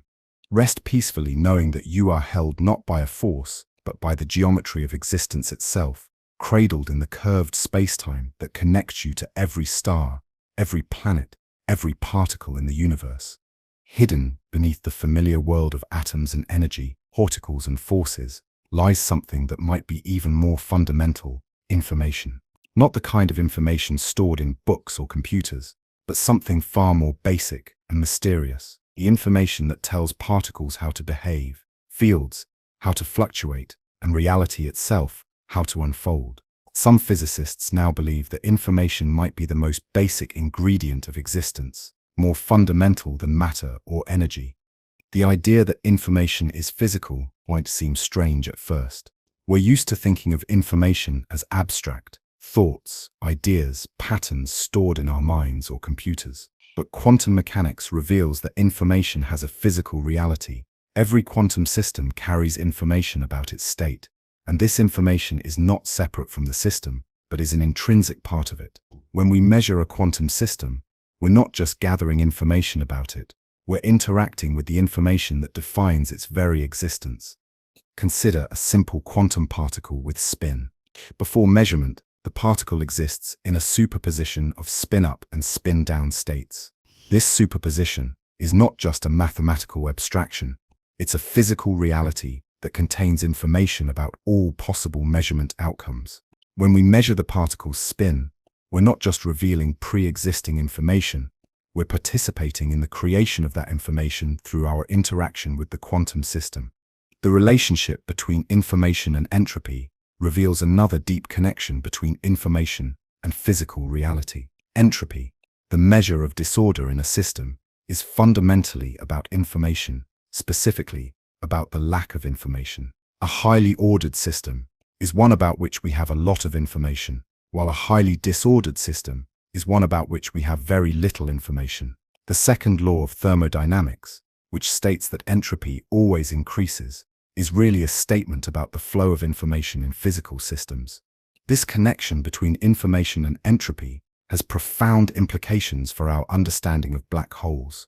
When matter falls into a black hole, it seems to disappear from our universe, taking with it all the information it contained. But quantum mechanics tells us that information cannot be destroyed. It can only be transformed or hidden. This creates what physicists call the black hole information paradox. Where does the information go when matter falls into a black hole? Some theories suggest that the information is encoded on the event horizon of the black hole, written in the quantum fluctuations of space-time itself. This is the holographic principle, the idea that all the information contained in a three-dimensional region of space can be encoded on its two-dimensional boundary. If this is true, then the black hole's event horizon is like a cosmic hard drive, storing all the information about everything that has ever fallen into it. The holographic principle has implications that extend far beyond black holes. It suggests that the entire universe might be holographic, that all the information in our three-dimensional reality might be encoded on a two-dimensional surface at the boundary of the universe. In this view, reality, as we experience it, might be a kind of projection from information stored on a distant cosmic screen. Quantum information theory has revealed that information behaves in ways that are fundamentally different from classical information. Quantum information can exist in superposition, with a quantum bit, or qubit, being simultaneously 0 and 1, until measured, unmeasured. Quantum information theory has revealed that information behaves in ways that are fundamentation behaves in ways that are fundamentation behaves in ways that are fundamentation behaves in ways that are fundamentation behaves in ways that are fundamentation behaves in ways that are fundamentation behaves. Quantum information can be entangled with qubits, sharing correlations that persist even when separated by vast distances. And quantum information can be teleported, with the complete information about a quantum state being transferred from one location to another without the information traveling through the intervening space. The processing of information also requires energy. Also, every computation, every logical operation, every transformation of information from one form to another requires a minimum amount of energy. This is not just a practical limitation of our computers, it's a fundamental physical law. The Landauer principle tells us that erasing information always requires energy, connecting information processing to thermodynamics in a deep way. Living systems are particularly sophisticated information processors. Your DNA contains information about how to build and maintain your body. Your nervous system processes information about your environment and your internal state. Your immune system recognizes and responds to information about foreign substances. In many ways, life can be understood as a process of information gathering, processing, and response. Consciousness itself might be fundamentally about information processing. The integrated information theory of consciousness suggests that consciousness arises from the integration of information in complex systems. In this view, consciousness is not something separate from physical reality, but is a measure of how effectively a system can integrate information about itself and its environment. The universe itself might be engaged in a vast computation, processing information about its own state and evolution. Every interaction between particles, every quantum measurement, every transformation of energy from one form to another can be understood as a computational step in the universe's ongoing calculation of its own existence. As you rest tonight, remember that you are not just made of matter and energy, but of information. The patterns that define your identity, your memories, your thoughts, are all forms of information, encoded in the physical structure of your brain and body. You are a temporary arrangement of the universe's information, a beautiful pattern in the cosmic flow of data that connects all things to all other things. Rest peacefully, knowing that you are part of the universe's ongoing computation, conscious node in the vast network of information processing that creates the reality we experience. In the endless dance of particles and forces, energy and entropy, something remarkable emerges: patterns. Not just any patterns, but patterns that persist, that maintain themselves, that reproduce and evolve and create ever greater complexity. These patterns are not separate from the fundamental physics of the universe. They are expressions of it, manifestations of the deep mathematical harmony that underlies all existence. Consider a simple whirlpool in a stream.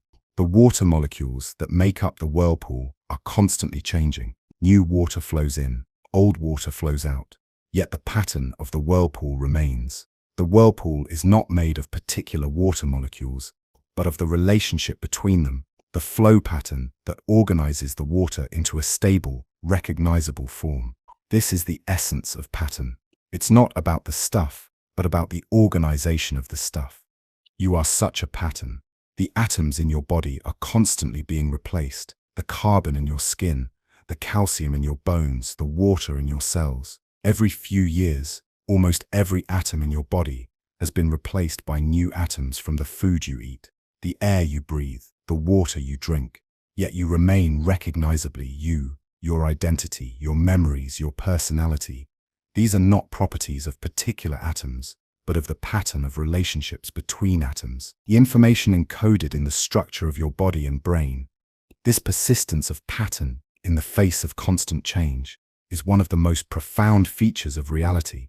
It's what allows complex structures to exist in a universe governed by the second law of thermodynamics, which pushes everything toward disorder. Patterns can maintain themselves, can even grow more complex by dissipating energy and exporting entropy to their environment.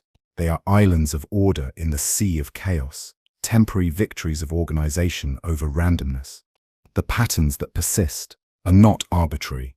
They follow deep mathematical principles. The spiral of a nautilus shell, the hexagonal structure of a snowflake, the double helix of DNA. These are not accidents, but expressions of the mathematical laws that govern the behavior of matter and energy. The universe has a kind of mathematical aesthetic, a tendency to create patterns that are both beautiful and functional. Fractals reveal another aspect of pattern in nature. These are shapes that look similar at every scale. Zoom in on a part of a fractal, and you see the same pattern repeated at smaller scales. The branching of trees, the structure of coastlines, the distribution of galaxies, all show fractal-like properties. It's as if the universe has a kind of recursive creativity, using the same basic patterns at different scales to create the rich structure we observe. The emergence of complex patterns from simple rules is one of the most striking features of natural systems. A flock of birds creates beautiful coordinated patterns in the sky, but there's no central controller directing the flock. Instead, each bird follows simple rules: stay close to your neighbors, avoid collisions, align with the average direction of nearby birds. From these simple local interactions, complex global patterns emerge. The same principle applies to many other natural phenomena: the formation of galaxies, the development of ecosystems, the evolution of life. All involve the emergence of complex patterns from simple underlying rules. This is the science of complexity, the study of how simple interactions can give rise to emergent properties that are not present in the individual components. Life itself can be understood as a particularly sophisticated form of pattern persistence. Living organisms are patterns that maintain themselves by taking in energy and matter from their environment, using this energy to maintain their organization, and reproducing to ensure the continuation of their pattern. Evolution is the process by which these patterns change and adapt over time, becoming more complex and better suited to their environment. Misty, en tårdet for was peru, imiorganifia vis papt with sinuaire. Evolution is the process by which these patterns change and adapt over time. Evolution is the process by which these patterns change and adapt over time, becoming more complex and better suited to their environment. The patterns that make up living systems are hierarchical. Patterns within patterns within patterns within patterns within patterns. Molecules organize into cells, cells organize into tissues, tissues organize into organs, organize into organize into organize into organize into ecosystems. Each level of organization has its own patterns and properties, yet all are connected through the flow of energy and information. Human consciousness might be understood as the emergence of a particularly complex pattern, a pattern that has become aware of itself. Your thoughts, your memories, your sense of self are all patterns of neural activity in your brain. These patterns are not static, but dynamic, constantly changing and evolving, creating the flow of consciousness that you experience as your inner life.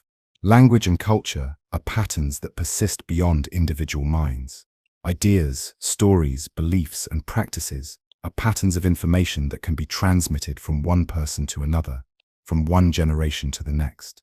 These cultural patterns evolve over time, adapting to new circumstances, combining with other patterns to create new forms of complexity.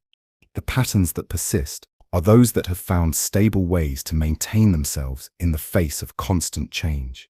They are the universe's way of creating order from chaos, meaning from randomness, beauty from the simple operation of physical laws. They are temporary victories over entropy, brief moments of organization in the cosmic dance of creation and destruction.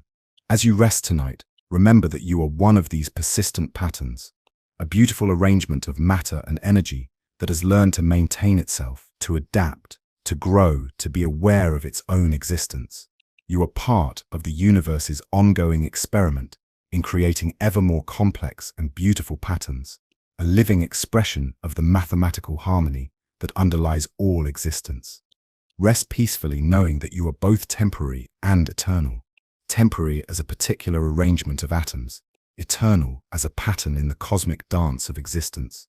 Imagine that everything you experience, your body, your room, the entire three-dimensional world around you, is actually a projection from information stored on a distant two-dimensional surface. This sounds like science fiction, but it's one of the most profound ideas in modern physics, the holographic principle. It suggests that reality, as we know it, might be fundamentally different from what it appears to be, more like a cosmic hologram than the solid three-dimensional world we think we inhabit. The holographic principle emerged from attempts to understand what happens to information when it falls into a black hole. Black holes present a fundamental puzzle. When matter falls into them, it seems to disappear from our universe, taking with it all the information it contained. The information it contained. But quantum mechanics tells us that information cannot be destroyed. It can only be transformed or hidden. So where does the information go? Physicist Jacob Bekenstein made a startling discovery. He calculated that the entropy of a black hole, the amount of information it can contain, is proportional not to its volume, as you might expect, but to the area of its event horizon. This was revolutionary. It suggested that all the information that had ever fallen into the black hole was somehow encoded on its two-dimensional surface, not distributed throughout its three-dimensional interior. Leonard Susskind and Gerard Hooft extended this idea to propose the holographic principle. The information contained in any region of space can be encoded on its boundary. Just as a hologram on a flat piece of film can store a three-dimensional image, the two-dimensional boundary of a region of space can store all the information about what's inside that region. The three-dimensional reality we experience might be a projection from this two-dimensional information. This principle has been most clearly demonstrated in the context of the AD-CFT correspondence, one of the most important discoveries in theoretical physics. This correspondence shows that a theory of quantum gravity in three-dimensional space can be exactly equivalent to a theory without gravity on the two-dimensional boundary of that space. It's as if the complicated physics of the interior can be perfectly described by simpler physics on the boundary. The holographic principle suggests that the distinction between inside and outside, between bulk and boundary, might be more fluid than we imagine. What we experience as three-dimensional reality might be a holographic projection from information stored on a two-dimensional surface. In this view, the third dimension of space might be emergent, arising from the complex entanglement patterns in the information stored on the boundary. This has profound implications for our understanding of space itself. If the holographic principle is correct, then space might not be fundamental but emergent. The smooth three-dimensional space we experience might arise from the entanglement of information on a two-dimensional surface. Much like the three-dimensional image in a hologram arises from the interference patterns recorded on a two-dimensional film. The holographic principle also suggests new ways of thinking about the relationship between information and gravity. Einstein's theory of general relativity describes gravity as the curvature of spacetime, but the holographic principle suggests that gravity might emerge from the entanglement properties of information. When information becomes highly entangled, it might create the geometry that we experience as curved spacetime. Some physicists have proposed that the entire universe might be holographic. If this is true, then all the information in our observable universe might be encoded on a two-dimensional surface at the cosmic horizon, the boundary of the region of space we can observe. We would be living inside a cosmic hologram, with our three-dimensional reality being a projection from information stored on this distant surface. Wyszynchow saw. The holographic principle also has implications for the information paradox of black holes. If information falling into a black hole is encoded on its event horizon, then the information is never really lost. It's just stored in a place where we can't easily access it. That's where we can't easily access it.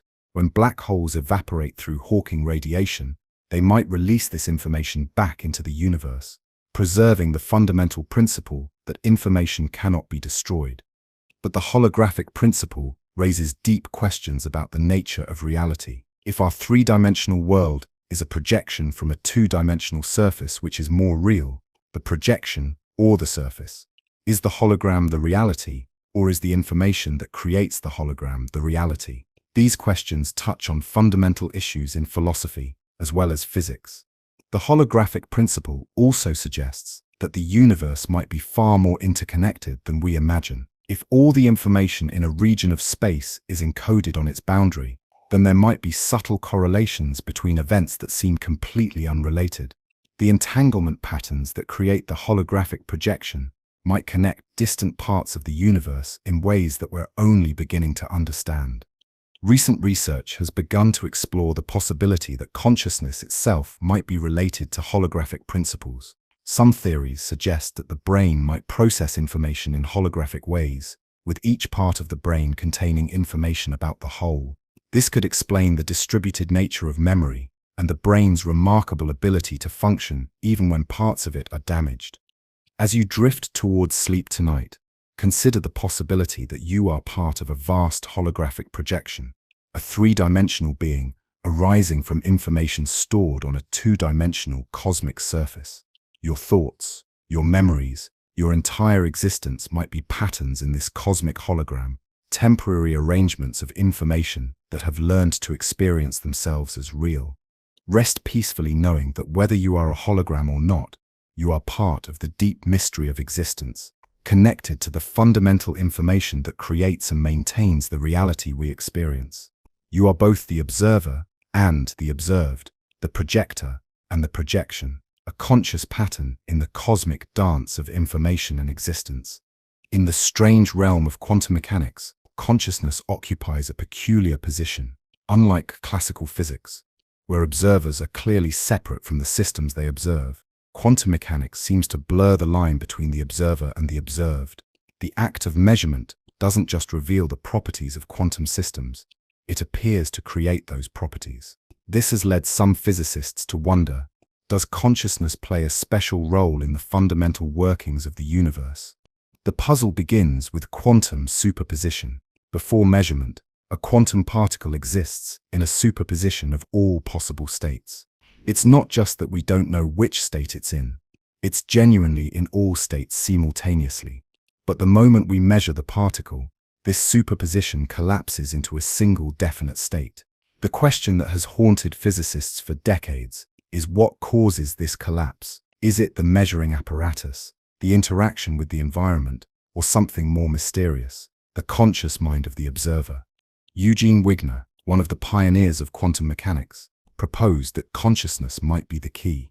In his view, the quantum superposition persists through all purely physical interactions, including those with measuring devices. It's only when a conscious observer becomes aware of the measurement result that the superposition collapses into a definite state. This would make consciousness a fundamental feature of the physical world, not just an emergent property of complex systems.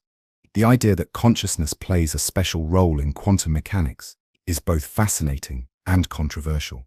It suggests that the universe might be fundamentally participatory, that conscious observers are not just passive witnesses to reality, but active participants in its creation.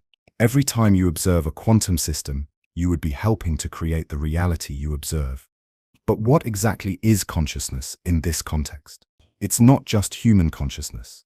Any sufficiently complex information processing system might qualify. Some interpretations of quantum mechanics suggest that consciousness is not about biology or psychology, but about the ability to store and process information about quantum states. In this view, consciousness is not limited to biological systems, but could potentially exist in any system capable of irreversible information processing. The many worlds interpretation of quantum mechanics offers a different perspective on consciousness and measurement. In this view, quantum superpositions never actually collapse. Instead, each possible outcome of a measurement occurs in a separate branch of reality. Consciousness doesn't cause collapse. It experiences the branching of reality, with each conscious observer following one particular branch through the infinite tree of possibilities. This interpretation suggests that consciousness might be the universe's way of exploring all possible realities. Every conscious decision, every quantum measurement, every random event splits reality into multiple branches. We experience only one branch, but all branches are equally real. Consciousness becomes a kind of cosmic explorer, sampling the infinite landscape of possible worlds. The relationship between consciousness and information adds another layer to this mystery. Some theories suggest that consciousness arises from the integration of information in complex systems. The more information a system can integrate, the more conscious it becomes. This integrated information theory connects consciousness to the fundamental information processing that occurs throughout the universe. If consciousness is about information integration, then it might not be limited to brains or even to biological systems. Any system that can integrate information about its own state and its environment might have some degree of consciousness. This suggests a kind of panpsychism, the idea that consciousness is a fundamental feature of reality, present to some degree in all complex systems. The measurement problem in quantum mechanics also raises questions about the relationship between consciousness and time. When exactly does a quantum superposition collapse? Is it when the measurement is made, when the result is recorded, or when a conscious observer becomes aware of the result? The timing of consciousness seems to be intimately connected to the timing of physical events. Some physicists have suggested that consciousness might be what creates the arrow of time, the distinction between past and future. In this view, the irreversible nature of conscious experience, the fact that we remember the past but not the future, might be connected to the irreversible collapse of quantum superpositions. Consciousness and time might be intimately connected at the deepest level of reality. The hard problem of consciousness, the question of how subjective experience arises from objective physical processes, becomes even more mysterious when we consider quantum mechanics. If consciousness plays a role in quantum measurement, then the emergence of consciousness from physical processes might be more fundamental than we imagine. Perhaps consciousness doesn't emerge from complexity, but is a basic feature of the universe that becomes more elaborate as systems become more complex. Recent experiments have begun to explore the possible connections between consciousness and quantum mechanics. Some researchers have looked for quantum effects in the brain, wondering if consciousness might depend on quantum processes in neural microtubules or other biological structures. Others have explored whether conscious intention can influence quantum systems, testing the boundaries between mind and matter. The relationship between consciousness and quantum mechanics also raises profound questions about the nature of reality itself. If consciousness plays a role in creating physical reality, then the distinction between subjective and objective reality becomes blurred. We might live in a universe where mind and matter are not separate, but are different aspects of a deeper, more fundamental reality. As you rest tonight, consider the possibility that your consciousness is not just an observer of reality, but a participant in its creation. Every moment of awareness, every observation, every conscious thought might be contributing to the ongoing creation of the universe. You are not separate from the reality you experience. You are part of it, helping to create it through your conscious participation in the cosmic dance of existence. Rest peacefully knowing that your consciousness is connected to the deepest mysteries of the universe, a precious and mysterious feature of reality that bridges the gap between mind and matter, between observer and observed. There's a moment in every quantum physics student's journey when they stop, stare at the equations, and feel the ground shift beneath their feet. It's the moment when they truly understand what the mathematics is telling them. Reality, as we know it, might not exist independently of observation. The act of looking doesn't just reveal what's there, it participates in bringing it into being. This is perhaps the most profound and unsettling insight of quantum mechanics. We are not just observers of reality, but co-creators of it. The most famous illustration of this principle is the double-slit experiment, an elegant demonstration of quantum mechanics that never fails to amaze. When particles are fired at a barrier with two slits, they behave like waves, passing through both slits simultaneously and creating an interference pattern on a screen behind the barrier.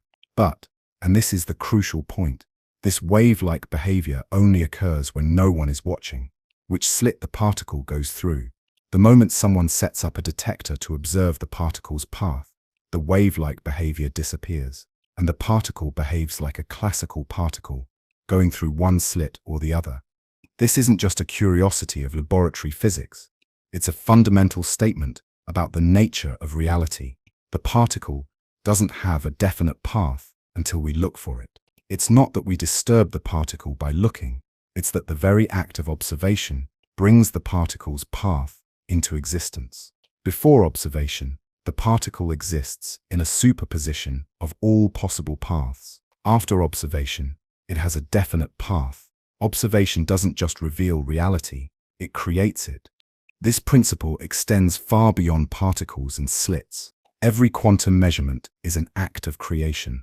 When we measure the spin of an electron, we're not just discovering a pre-existing property, we're creating that property through our measurement. The electron doesn't have a definite spin until we measure it. Before measurement, it exists in a superposition of all possible spins. The act of measurement collapses this superposition into a single definite value. But what exactly constitutes an observation? This question has puzzled physicists for decades. It's not necessarily conscious observation. Any interaction that could potentially provide information about a quantum system can cause the superposition to collapse. If you consider a detector, a computer, even a single photon interacting with a particle can serve as an observer in the quantum sense. This leads to a profound realization. The universe is constantly observing itself. Every interaction between particles, every collision, every absorption and emission of light is an act of observation that helps create the reality we experience. The universe is not a passive collection of objects, but an active, participatory system in which every component is simultaneously observer and observed. The implications of this participatory universe are staggering. It means that the sharp distinction between subject and object, between observer and observed, begins to break down. We are not separate from the reality we observe. We are part of it, embedded in it, helping to create it through our observations. The universe is not out there, independent of observers. It's a collaborative creation, involving all the observers within it. This participatory nature of reality also suggests that consciousness might play a special role in the creation of reality. While any physical interaction can serve as an observation, conscious observation might be different. Some interpretations of quantum mechanics suggest that consciousness is what actually causes the collapse of quantum superpositions. In this view, the universe exists in a state of quantum superposition until conscious observers collapse into definite states through their observations. The relationship between observation and reality becomes even more mysterious when we consider the role of information. Quantum mechanics tells us that information is physical. It's not just about what we know about a system, but about the system itself. The act of observation is really an act of information gathering. And this information gathering changes the system being observed. We are not just passive recipients of information about reality, we are active participants in the creation of that information. This has profound implications for our understanding of the relationship between mind and matter. If consciousness plays a role in the collapse of quantum superpositions, then mind and matter are not separate, but intimately connected. The mental act of observation might be literally creating the physical reality we observe. The boundary between the subjective and objective worlds becomes fluid, permeable, ultimately perhaps illusory. The participatory nature of reality also suggests that we have a responsibility for the reality we create. Every observation, every measurement, every conscious act of attention might be contributing to the ongoing creation of the universe. We are not just witnesses to reality, we are participants in its creation. This doesn't mean we can control reality through our thoughts, but it does mean that we are intimately connected to the reality we experience. The quantum creation of reality through observation also raises questions about the nature of the past. If observation creates reality, then does the past exist independently of our observations of it? Some interpretations of quantum mechanics suggest that the past, like the future, exists in a superposition of possibilities until observed. Our observations of the past might be creating the history we observe, just as our observations of the present create the reality we experience. As you drift towards sleep tonight, consider the possibility that you are not just observing the world around you, but participating in its creation. Every moment of attention, every act of observation, every conscious choice to look at one thing rather than another might be contributing to the ongoing creation of reality. You are not separate from the universe. You are part of it, helping to create it through your conscious participation in the cosmic dance of observation and creation. Rest peacefully knowing that you are both observer and observed, creator and created, whole, a conscious participant in the universe's ongoing creation of itself. Why does it feel like something to be you?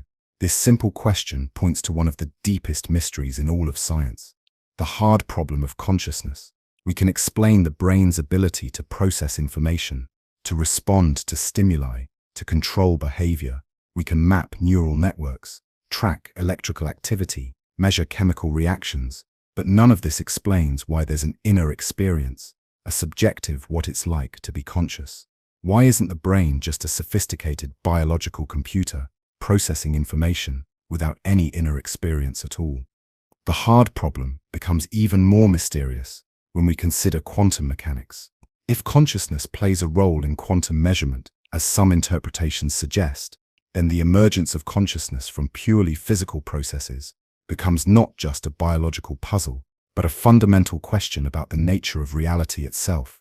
How does the objective world of particles and fields give rise to the subjective world of experience? Consider the simple act of seeing the color red. Science can explain how light of a particular wavelength enters your eye, how it's converted to electrical signals in your retina, how these signals are processed in your visual cortex. But none of this explains why you experience the qualitative redness of red, the subjective sensation that philosophers call qualia. Why is there a what it's like to see red? Why isn't the entire process just unconscious information processing? This question becomes even more profound when we consider that your experience of red might be completely different from someone else's experience of red. As long as you both call the same objects red and respond to them in similar ways, there's no way to know if your inner experience of redness is the same as theirs. The privacy of consciousness, the fact that we can never directly access another person's inner experience, makes consciousness uniquely mysterious. As long as you both call the same objects unique when same or pars. The hard problem is not just about human consciousness, but about the nature of experience itself. If consciousness involves subjective experience, then where does this experience come from? Is it an emergent property of complex information processing, or is it something more fundamental? Some theories suggest that consciousness might be a basic feature of the universe, present in some form in all matter, becoming more complex as systems become more sophisticated. This panpsychist view suggests that even elementary particles might have some form of primitive experience, not thoughts or emotions, but perhaps something more basic, a subjective aspect to their existence that we can't directly access, which allures in youth system century, subjective subjective aspect to their existence that we can't directly access. In this view, your rich conscious experience would be built up from countless tiny experiences at the level of particles and cells, integrated into the unified experience of being you. The integrated information theory of consciousness offers a different approach to the hard problem. It suggests that consciousness corresponds to integrated information, the amount of information generated by a system above and beyond its parts. In this view, any system that integrates information has some degree of consciousness. The more information a system can integrate, the more conscious it becomes. This connects consciousness to fundamental information processing that occurs throughout the universe. But this still doesn't fully solve the hard problem. Even if we can measure integrated information, why should information integration feel like anything? Why should there be a subjective experience corresponding to information processing? The gap between objective information processing and subjective experience remains mysterious. The relationship between consciousness and quantum mechanics adds another layer to this mystery. If consciousness plays a role in quantum measurement, then consciousness might be more fundamental than we imagine. Instead of consciousness emerging from complex physical processes, perhaps consciousness is a basic feature of reality that becomes more elaborate as systems become more complex. The brain might not create consciousness, but might be a particularly sophisticated way of organizing and amplifying consciousness that already exists. Some theories suggest that consciousness might be connected to the quantum vacuum, the zero-point energy field that fills all of space. In this view, consciousness might be a fundamental field, like the electromagnetic field or the Higgs field, that permeates all of reality.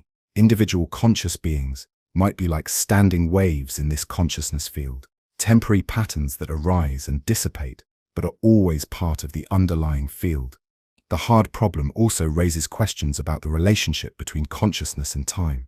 Your conscious experience has a temporal flow. You experience a continuous stream of moments, each arising and passing away. But the physics of time suggests that all moments might exist simultaneously in the block universe of space-time. How does the flowing stream of consciousness relate to the static landscape of space-time? Some theories suggest that consciousness might be what creates the arrow of time, the distinction between past and future. In this view, the irreversible nature of conscious experience, the fact that we remember the past but not the future, might be connected to the irreversible processes that create the arrow of time in physics. Consciousness and time might be intimately connected at the deepest level. The hard problem also touches on questions about the nature of reality itself. If consciousness is fundamental, then the distinction between mind and matter might be illusory. Reality might be fundamentally mental, with what we call physical reality being the objective structure of subjective experience.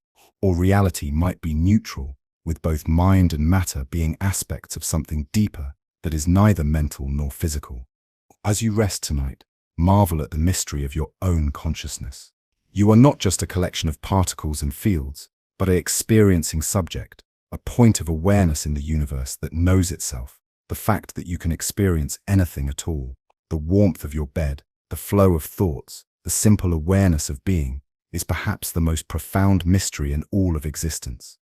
Rest peacefully knowing that you are part of the great mystery of consciousness, hollows of subjective being in an objective universe, a point of awareness through which the universe experiences itself.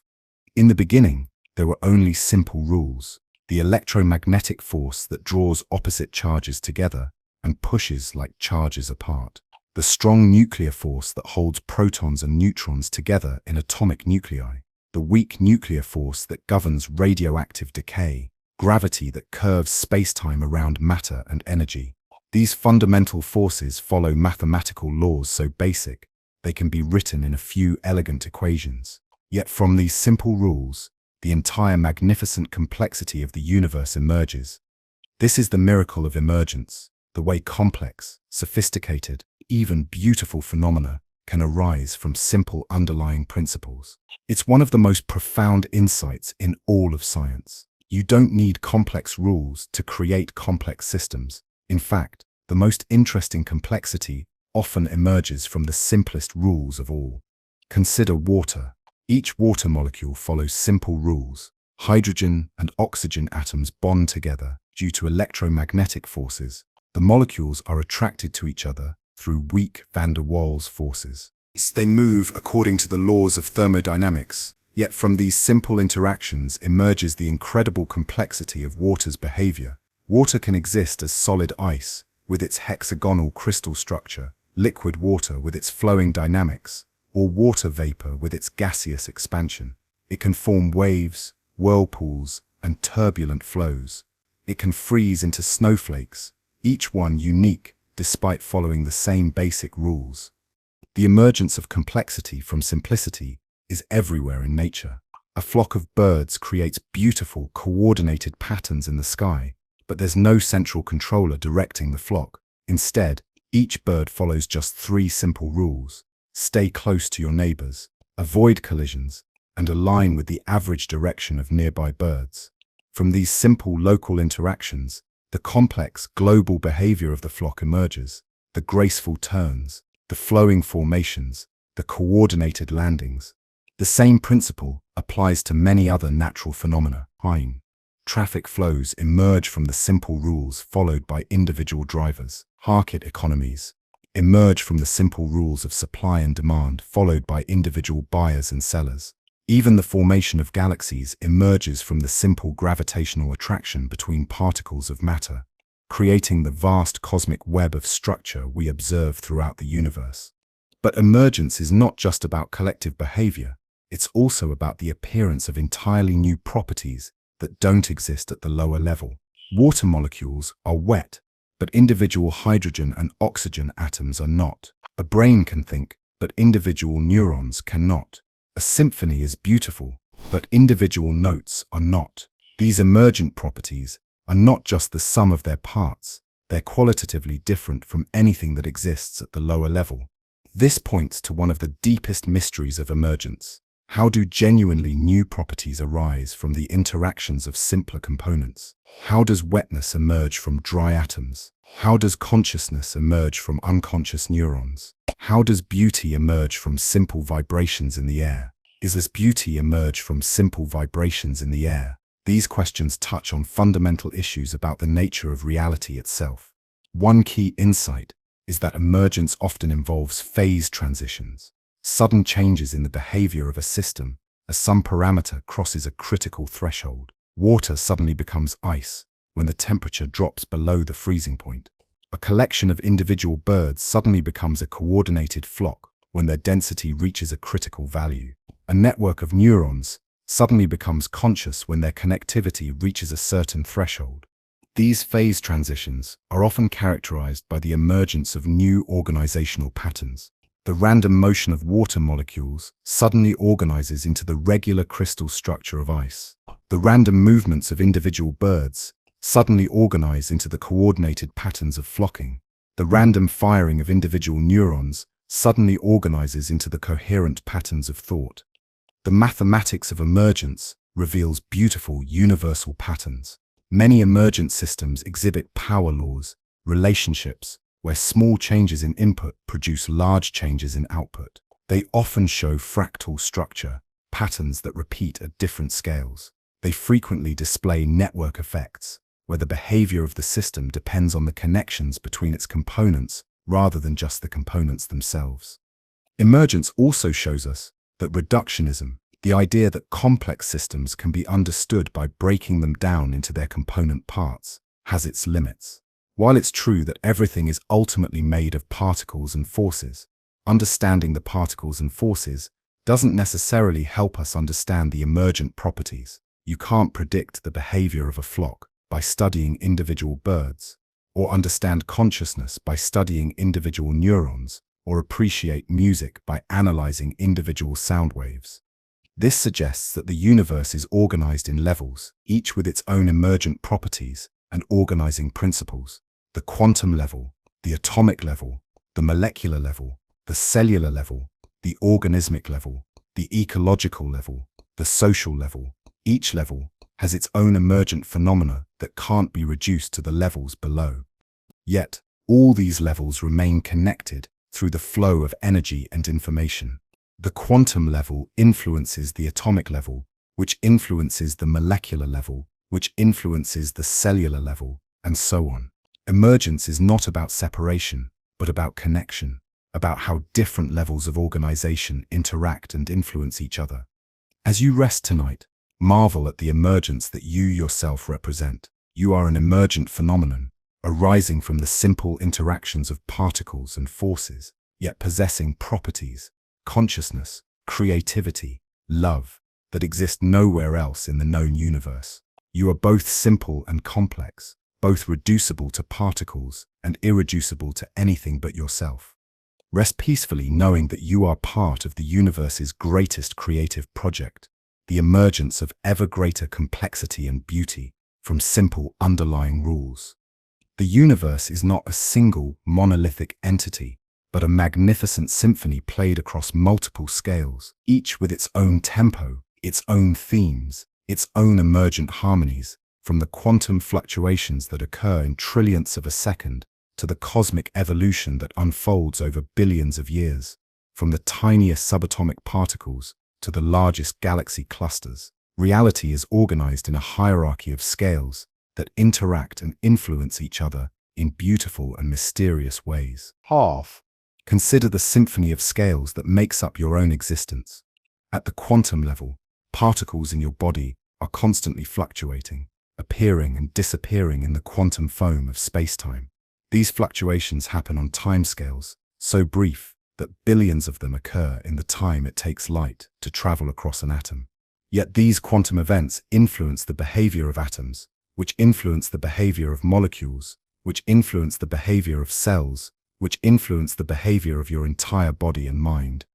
The atomic scale operates on slightly longer timescales, with electrons orbiting nuclei and atoms vibrating in their molecular bonds. These atomic movements create the chemical reactions that power your cells, the electrical signals that carry information through your nervous system, the thermal energy that keeps you warm. The dance of atoms creates the biochemical foundation of life itself.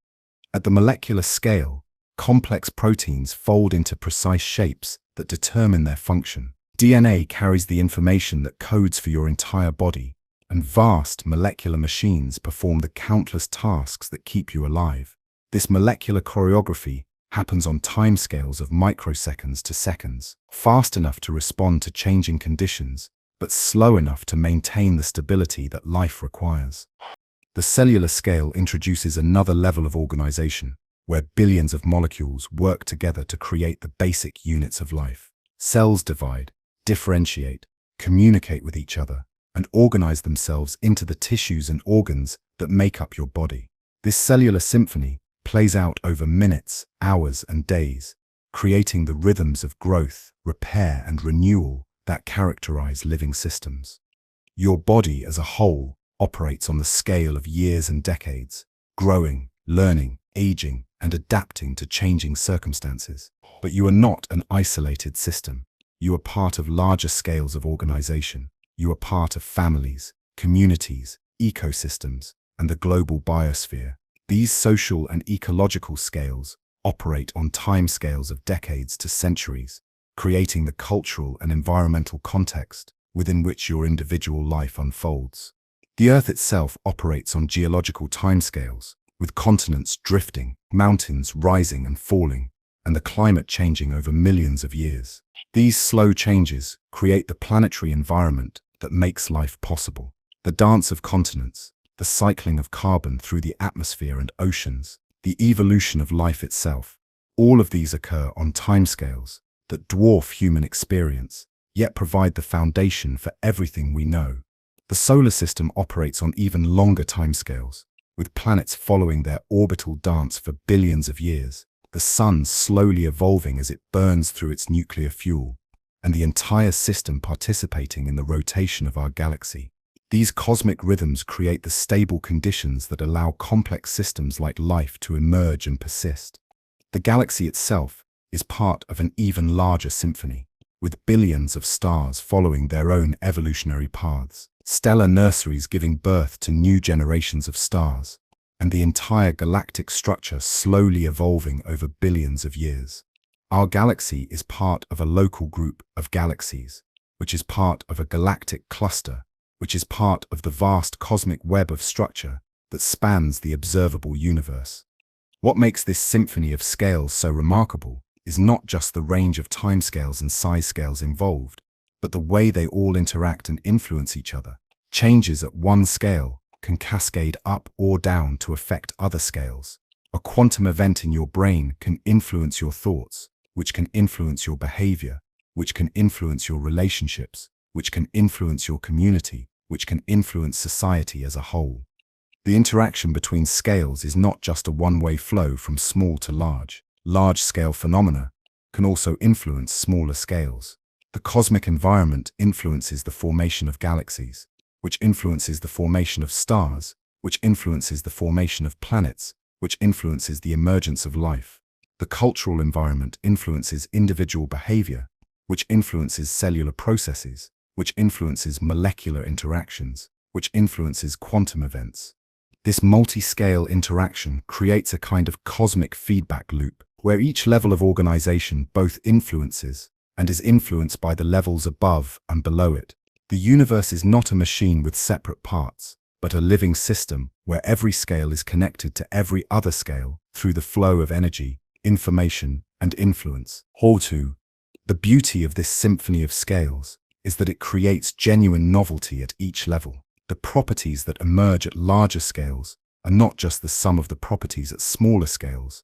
They are qualitatively new phenomena that exist only at their particular scale. Consciousness emerges from the interaction of neurons, but cannot be reduced to neuronal activity. Love emerges from the interaction of conscious beings, but cannot be reduced to consciousness alone.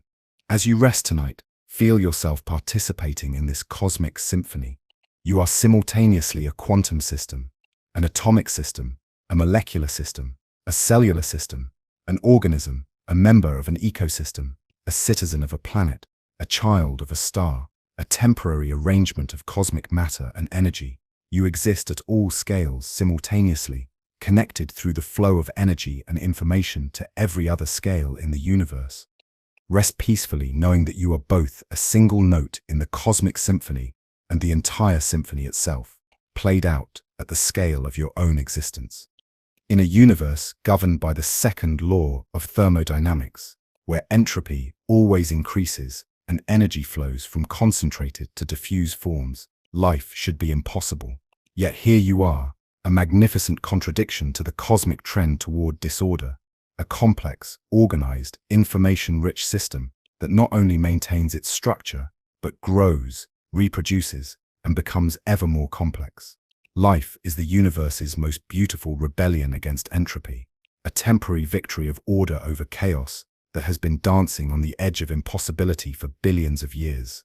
The emergence of life from non-life is one of the most profound mysteries in science. How did collections of simple molecules learn to reproduce themselves, to maintain their organization, to evolve into ever more complex forms?